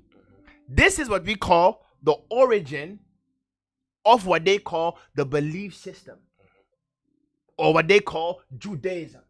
Now, why do they call it Judaism then? It's because at that ancient time, it was not called Judaism. They were just called Hebrew Israelites. And he was called the Elohim of Israel. Because what you then have to understand, I will bring you to a quick timeline, because some things have to be understood, and then maybe the last 10 minutes I will speak about the falsehood, how that entered in. So what happened was that at that time, so from that Exodus until all the way to the book of Joshua, the children of Israel were in the desert for like 40 years. Moses was the national prophet, and Elohim, of course, was the national deity of Israel. Just like all the other nations had their deity, and I told you the 70, Israel also had theirs. So Elohim was governing the children of Israel 40 years in the desert. He was teaching them certain things. And then, after that Moses died, Joshua took over, and Joshua brought them into the promised land.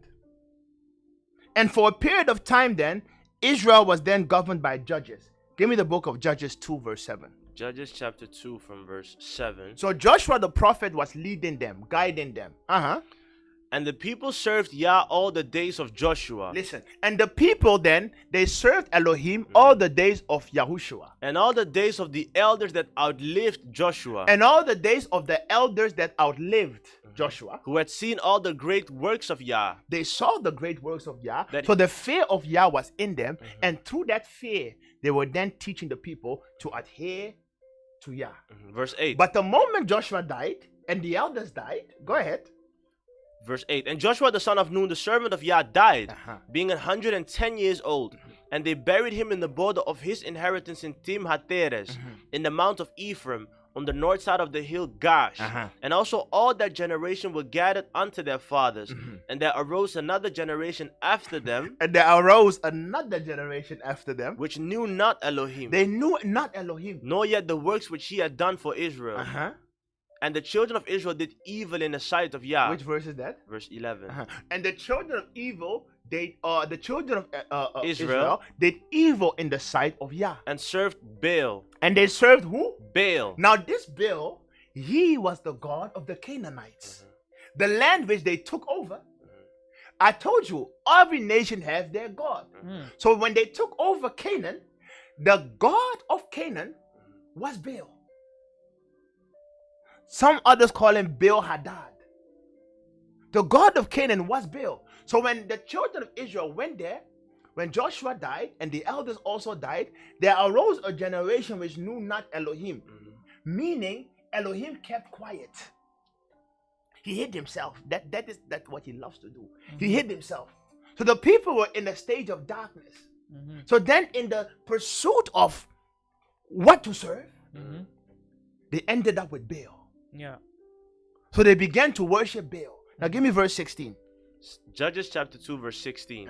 Nevertheless, Yah raised up judges, So Elohim, through his mercy, would then raise up judges, which delivered them out of the hand of those that spoiled them. which delivered them out of the hand of those that spoiled them. So what you have to understand then is that for a period of around 300 years, Israel was then governed by judges.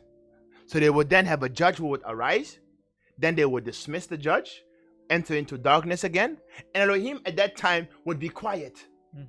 He would be quiet. At that time there was darkness in Israel Yeah. because the people were rebellious. And then lo and behold, Samuel, the final judge, arose around 300 to 400 years later when they entered into Israel. Now 1 Samuel 3 verse 1. Listen to what it says. 1 Samuel 3 verse 1. Uh-huh. And the child Samuel ministered unto Yah. And the child Samuel, because at this time the tabernacle was in Shiloh, Yeah. because Jerusalem was not yet founded. So the temple of Yah was in the desert of Shiloh. Oh, I'm sorry, it was in the temple of Shiloh. And Eli the minister was presiding over it. And then the son Samuel ministered unto Yah ministered to Yah before Eli. Uh-huh. And the word of Yah was precious in those days. This is the commentary you have to understand. And at that time, the word of Yah was precious in meaning those for days. around 300 to 400 years, there was no open Vision. meaning there was no word of Yah found. No prophet was able to say, thus said Yah. Yah kept quiet. And there was no open vision. The people were in darkness. And because they were in darkness, Elohim then caused Samuel to rise. And when Samuel arose, the word of Yah began to come once more. And Samuel was ruling over the people as the final judge. And there was a little moment of enlightenment. But the people once again made their entrance. And they were like, no, man, we don't like the way things are going now.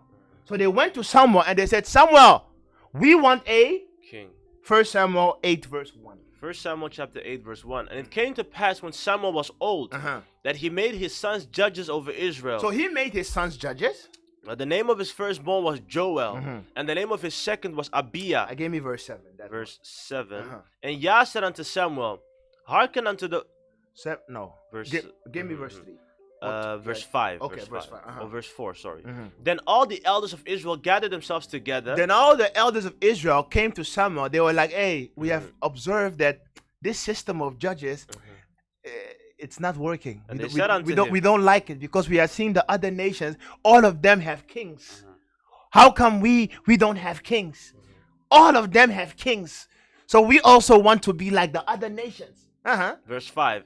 And they said unto him, Behold, thou art old. You are old, man. And thy sons walk not in thy ways. Now make us a king to judge us, like all the nations. But the thing displeased Samuel. But Samuel was not pleased because he understood what this meant. Because he understood that all these kings are under the rule of all these fallen princes. He said, because Elohim wanted us to be different, you should not make this request. So Samuel was grieving. And then Elohim came to him and said, And Yah said unto Samuel in verse 7, Hearken unto the voice of the people. Listen to them. In all that they say unto thee. Why? For they have not rejected thee. They did not reject you, but they have rejected me. You see? That I should not reign over them. You see? Because it was Elohim ruling. He said, they have not rejected you. They rejected me, so that I should not rule over them. So what then happened is that at that time, they wanted to have a king, and he was like, fine. But because my time is not yet, you want to have a king, I will give you Saul, a wicked one. Because why is it called Judaism? I have to explain that one. It's because Elohim in his mind, he already knew when he would cause a king to come. Because he already prophesied in Genesis 49 that, behold, that a king shall arise from the tribe of Judah. See, he had everything already in set, but the people were too hasty. So he gave them Saul. Saul caused a lot of confusion. And after that, Saul came and died. David stepped into the scene. And because David stepped into the scene, he experienced around 40 years of perfection in Israel, where Israel became a nation ruled by a king by the name of David. They had the capital city of Jerusalem. And because Judah was the chief tribe of Israel, that's where they then named it Judaism. Because the chief tribe was Judah.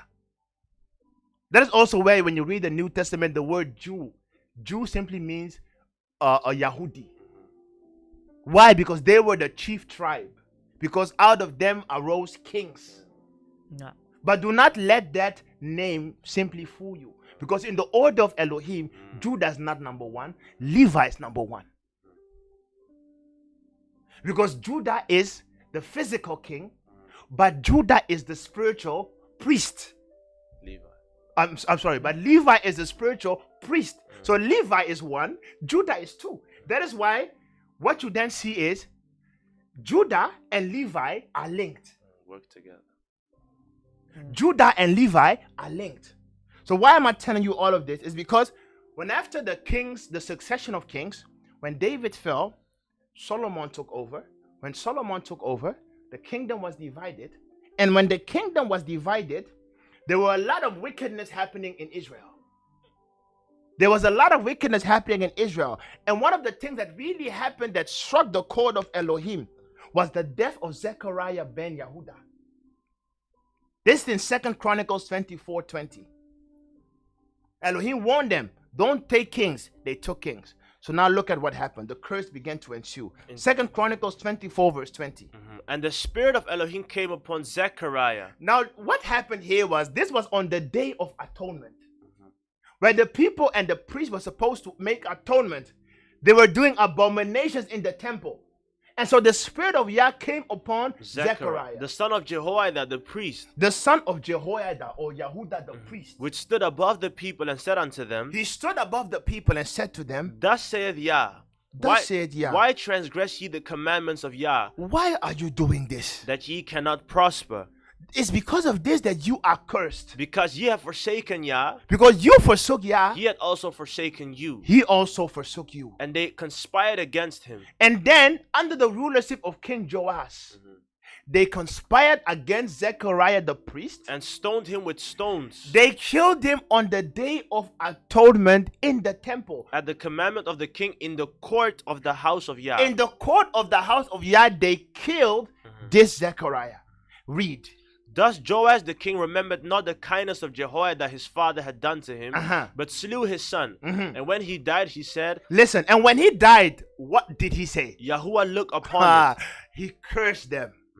He said, Yah, look upon this. And require it. And what then happened is that blood that was spilled it began to boil and cry out in the court of the temple. And it was crying out for more than hundreds of years. The blood would not cease to boil. It was crying out to Yah. It was crying out to Yah. It was crying out to Yah. The temple was defiled. So then, why am I linking all of this? You will understand. So then, Elohim was like, no, man, this is going too far. This is going extremely far. So what did he do then? You have to jump back. 2 Kings 17 and 20. It was around this time when the prophets began to make their proclamations. Eliyahu, Yeshayahu, all of them began to speak against the children of Israel because the rebellion, the witchcraft, the voodoo, the worship of Canaan or Baal was too much. All of a sudden, Elohim was fed up. 2 Kings 17, verse 17, 20. give me verse 20. Listen. And Yahuwah rejected all the seed of Israel. So Elohim was fed up. He rejected all the seeds of Israel. But in his rejection, Elohim was methodological. He was like, hey, I've already broken down the children of Israel into two kingdoms. I've rejected them, but let me give them time. So what I will do then is, I will first send one away and hope that the other will repent. So read. So, verse 20, and Yahuwah rejected all the seed of Israel and afflicted them and delivered them into the hands of spoilers until he had cast them out of his sight. For he rent Israel from the house of David, and they made Jeroboam the son of Nebat king, and Jeroboam drave Israel from following Yah, and made them sin a great sin. For the children of Israel walked in all the sins of Jeroboam which he did. They departed not from them, until Yahuwah removed Israel out of his sight. Now this removing of Israel, he's speaking about the northern tribe, is when one of the commanders of this Sennacherib came. He came to the temple to plunder it, and he saw the blood crying. And as he saw the blood crying, he asked the people, what meanness this? And they tried to hide it from him. And then he forced them and they told him the truth. And then he said, in order to appease the blood of this prophet, he killed more than 90,000 people. And as he killed more than 90,000 people, he cried out to that blood, and then it ceased. And then he took people from the northern tribe. Go ahead. Verse 20 and 3. Until Yahuwah removed Israel out of his sight, as he has said by all his servants the prophets, so was Israel carried away out of their own land to Assyria unto this day. You see, this is the carrying away of the northern tribe. He carried them away unto Assyria unto this day. But what did he do? And the king of Assyria brought men from Babylon. Now you have to understand. The king of Assyria then brought men from Babylon, and from Cutha, and from Ava, and from Hamath, and from Sepharvaim, and placed them in the cities of Samaria. He then placed them into the city of Samaria instead of the children of Israel. Instead of the children of Israel. And so now the northern tribe, the people are gone. Infiltrators have come and they have been placed in the land of the children of Israel. But this is not the end. Continue reading. And they possessed Samaria. They possessed Samaria. And dwelt in the cities thereof. Hey, iemand moet even vragen, hoe lang hebben we nog? Because I think I need like extra time. Maar go ahead. And so it was at the beginning of their dwelling there that they feared not Yahuwah. That they feared not Yah. Therefore Yah sent lions among them, which slew some of them. Wherefore they spake to the king of Assyria, saying, the nations which thou hast removed, and placed them...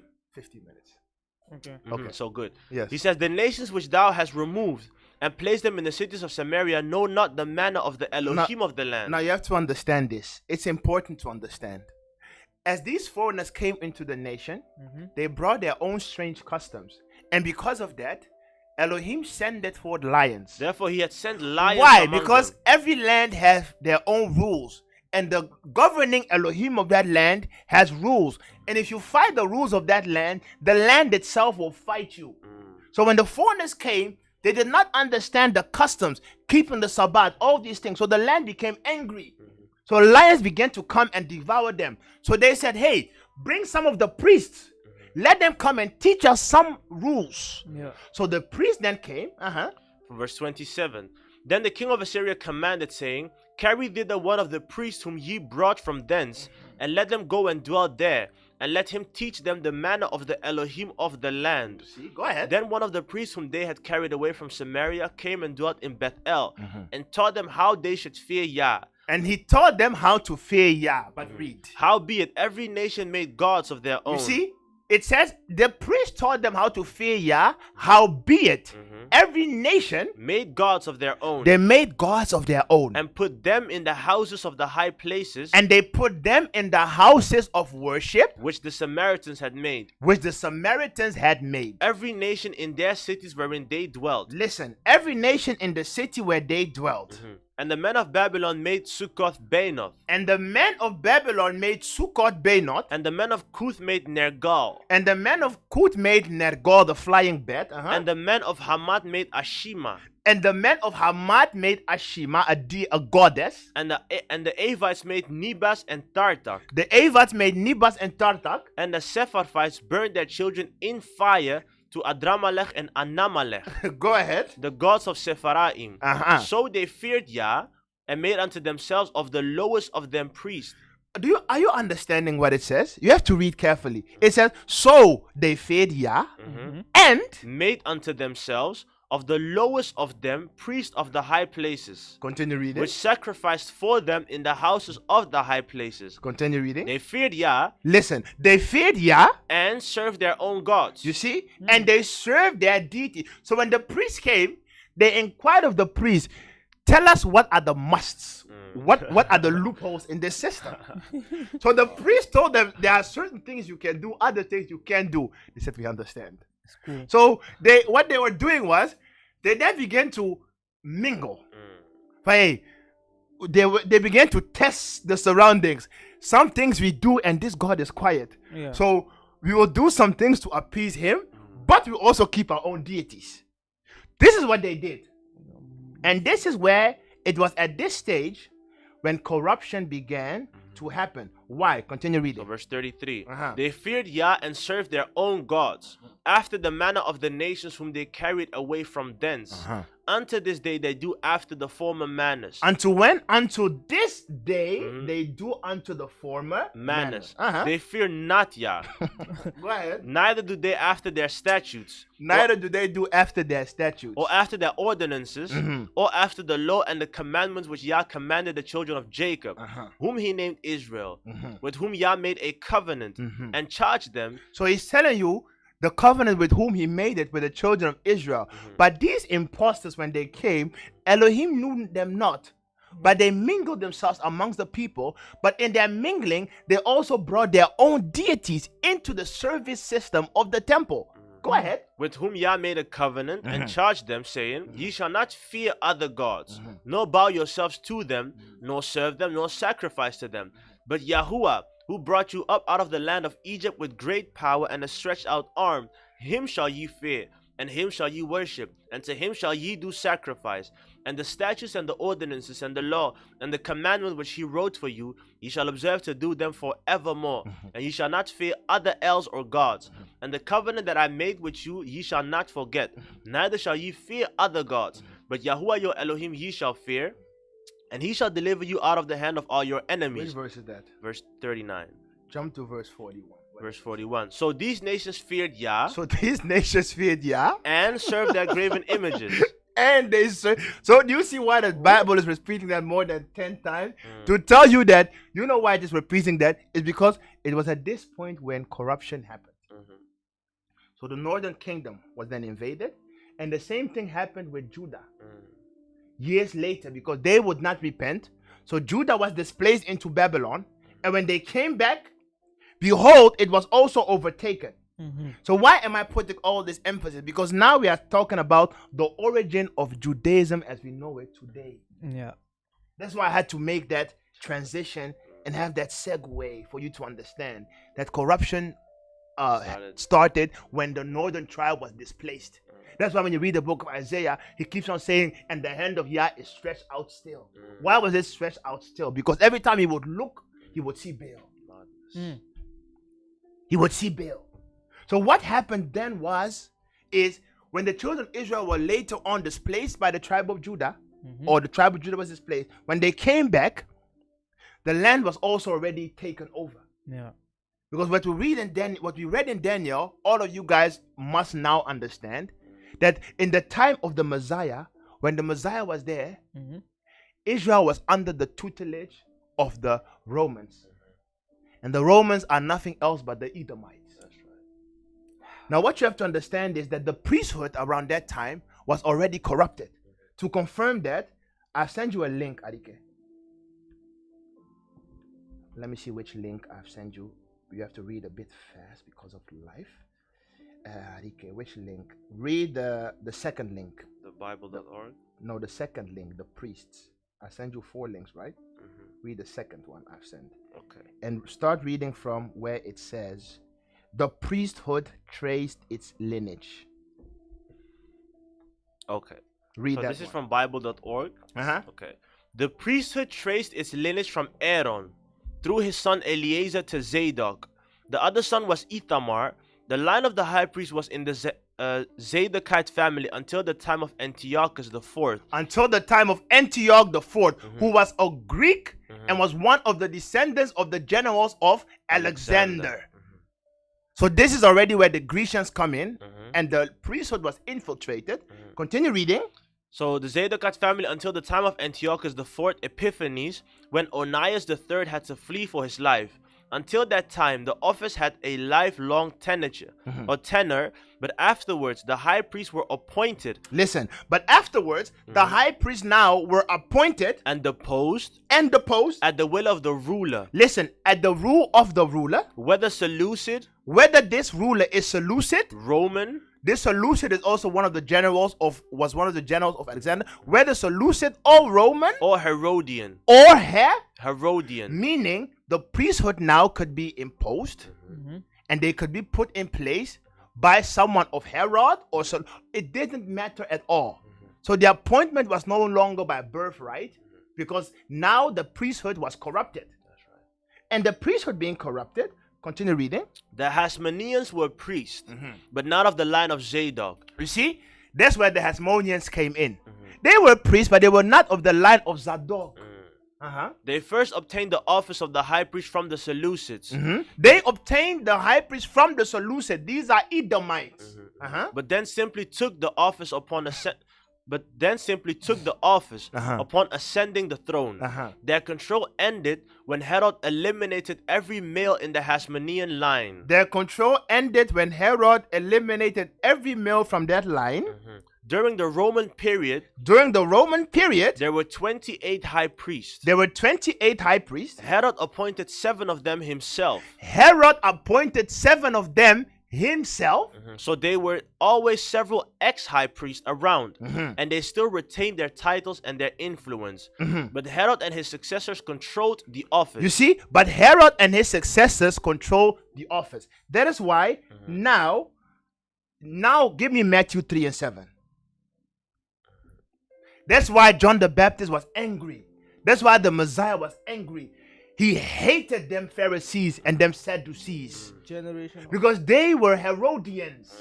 Matthew 3 verse 7. But when he saw many of the Pharisees and Sadducees come to his baptism, what did he say? He said unto them, O generation of vipers. You see, he called them, you descendants of the snake. Seed of the snake. He said, ye seed of serpents. Who had warned you to flee? Why is this prophet saying this? It's a mystery. He knew it. It's a mystery. Give me Matthew 23:13. Matthew chapter 23 from verse 13. But woe unto you, scribes and Pharisees, hypocrites! For ye shut up the kingdom of heaven against men. For ye neither go in yourselves, neither suffer ye them that are entering to go in. Mark 7:5. Look at the judgment that he's speaking over them. You generation of vipers, hypocrites. He told them, you guys will never enter the kingdom. Mark 7:5. Listen. Then the Pharisees and scribes asked him. You see, it's always them who come against the truth. Then the Pharisees and the scribes, they ask him, why walk not thy disciples according to the tradition of the elders? You see, why? Because the Sadducees and Pharisees, their emphasis is upon the tradition of the elders. This tradition of the elders is what I told you guys last time, what is known as the Mishnah. This Mishnah is what? Is the Talmud. This Talmud consists of two fractions. You have the Talmud of Jerusalem and the Talmud of Babylonia. That's why I told you guys, because this message is linked with the other message we dealt with. These scribes and Pharisees were part of the priesthood order, and they were the ones who took over control after the true children of the land were displaced. First, they overtook the northern kingdom. Then, when Judah was displaced, they overtook the southern kingdom. So then, when the Messiah came, guess what? The priesthood was abolished. Why was it abolished? It was not abolished by the men. They still kept the priesthood. But in the eyes of Elohim, that priesthood, he didn't consider it anymore. That's why he said, you know what? I will even remove the priesthood from Levi. Now I will give it to Judah, meaning the Messiah. So he abolished that because he understood that the temple is defiled. Just like Isaiah said, there is no place clean. So when the Messiah came, he did not regard the temple. He did not regard the people there. John the Baptist had no time. He was living in the wilderness. He was living in the wilderness. Because these people then, they began to speak about the traditions of men. And these traditions, because these people were Edomites, they did no longer regard the Bible in itself, the Tanakh, the Torah. They were putting more emphasis on the Mishnah, the oral traditions. That is what he's speaking of here. Now give me Mark 8 verse 15. Mark chapter 8 from verse 15. And he charged them, saying, take heed, beware of the leaven of the Pharisees and of the leaven of Herod. You see, now the Messiah is telling you, be careful of the leaven or of the teaching of the Pharisees. And he did not stop there. He said, and the teaching of Herod. But the question is, when did Herod teach? Where did you ever read that Herod taught? You see? Why he's saying that is because the teaching of the Sadducees are the teachings of Herod, because he appoints them. That's right. That's what he meant. Yeah. Now give me Mark 12:13. Mark chapter 12 from verse 13. And they sent unto him certain of the Pharisees and of the Herodians. You see? And they said certain of the Pharisees and of the Herodians. But the question is, who are the Herodians? They are the same people. Sadducees, Pharisees, the council of Sanhedrin. They have synonyms and they are called the Herodians. Why? Because the Edomites took over the temple. And now this is what they call the origin of their Talmud. The origin of their Judaism. Their origin, they say, it starts from after the temple was destroyed, after the time of Babylon. So why am I bringing all this up? It is because the deception is strong. When these people tell you, yeah, the origin of Judaism, blah, blah, blah. Yes, there is a natural origin, which I explained. But after the fall of the kingdom of Israel, another nation came and they took over the identity of the people. And they took over the religion of the people. And now they gave it another form. That's why I'm telling you, the religion of Shaul and the apostles cannot be compared to the religion of the people that are now in Israel. They believe different things. Where Shaul would adhere to the Tanakh, the Torah, the Nevi'im. These people will believe in the Mishnah, the Talmud,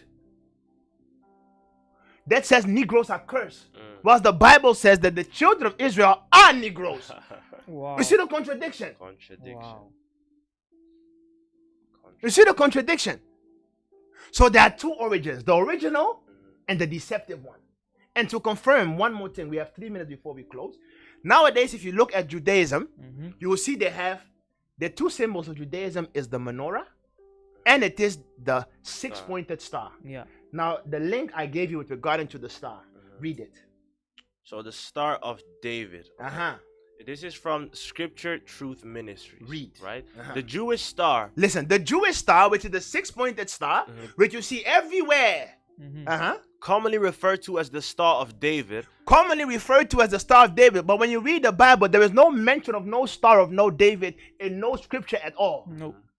So where do they get these things from? Read. referred to as the Star of David, It's referred to as the Star of David. Shield of David, Uh-huh. or as the Seal of Solomon, Uh-huh. is a six-pointed hexagram star Wow. comprised of hexagram. two overlaid equilateral triangles.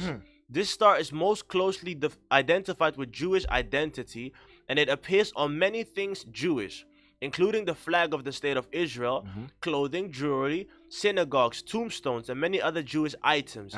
This article will discuss the origins of what is commonly called the Star of David, Read. and whether this star should be avoided by Messianic believers Read. as pertaining to a false god with pagan origins. There is no scripture reference to a Star of David. No reference at all. No. But they say it is inherently linked to the Jewish identity. But the Jewish identity Jewish. is not the Hebrew identity. Ish. These are different. These are the Jewish identity. Go ahead. There is no scripture reference to a Star of David, Shield of David, or a Seal of Solomon. Mainstream Judaism acknowledges that they do not know where the Star of David symbol originated. They themselves, they say they don't know. They No, but the mystery in the Talmud, they know. They know. Why? Because of time, you will give the people the link. Give me the verses that speak against it. In Amos chapter 5 verse 26, Read. you also carried Sikkuth, your king. You see, this same Sukkot was one of the deities which they carried, which we just read in Second Chronicles. Second Kings. Second Kings. So he's saying, Elohim is accusing them, saying, you also carried Sukkot, Your king. your king. And Chayon, your idols. Uh-huh. The star of your gods. You see, the star of your. Gods, Uh-huh. which you made for yourselves. Uh-huh. In Acts 7:43. Uh-huh. You also took up the tabernacle of Moloch. You also took of the tabernacle of. Moloch, Uh-huh. and the star of your god Remphan, And the star of your god Rempham. images which you made to worship. You just go home, type star of Rempham and type star of David. You will see it is the same thing. It is the same star that is being used in Buddhism. Every major religion of the world, guess what? They use the hexagram, the six-pointed star. Why? Because this is the original mystery Babylon religion. Because all of them adhere to the same fallen ones. It has nothing to do with Elohim. That's why the secret religion of the people of Judah that are now in Israel is Babylonian mystery religion. Wow. Yeah. That's why they all have this star. They all have the same symbols. And because Elohim knew this, he was like, no, man, I'm done with religion. That's why when you read, because we are closing now, that's why when you read John 4:4, the Bible says, and he must needs go through Samaria, the same place where the idols were. And when Elohim or the Messiah goes to Samaria, he meets the woman. Yeah. And then the woman tells him, we have the well of Jacob for worship. Yeah. You Hebrews have Jerusalem. And then the Messiah said, listen, the time is coming when I, Elohim, will not regard the well of Jacob, nor will I regard Jerusalem. But the time is coming when I'm seeking for true worshippers. Meaning, there is no religion safe for you. Judaism, Christianity, whatsoever you believe in, all of them are wicked. Wow. What Elohim is now looking for is to have a personal relationship with you. That's right. Yeah. You are now his temple. You cannot serve Elohim by adhering to no symbol at all. All of them are falsehood. Seek Elohim for yourself. Tell him, Elohim, creator of heaven and earth, I'm looking for you. Please reveal yourself to me. How can I serve you?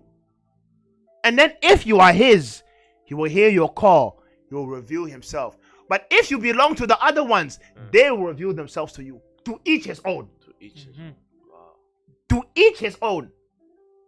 And because of time, we must end.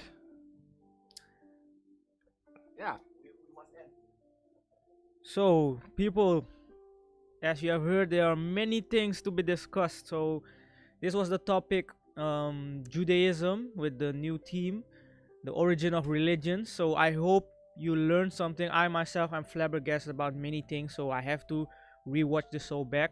So, if you want to do that also, you can watch it back on, you can rewatch it on YouTube, on Facebook.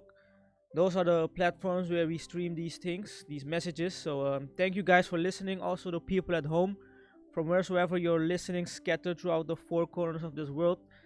thank you for being with us. This was the Hour of Restoration, and we hope to be next week with you again, where we will discuss another topic in the same theme. So keep our social media platforms, watch them, and you will hear from us. So thank you guys again for being with us. This was the Hour of Restoration, restoring broken walls. Good music, news, entertainment, politics, sports, lifestyle.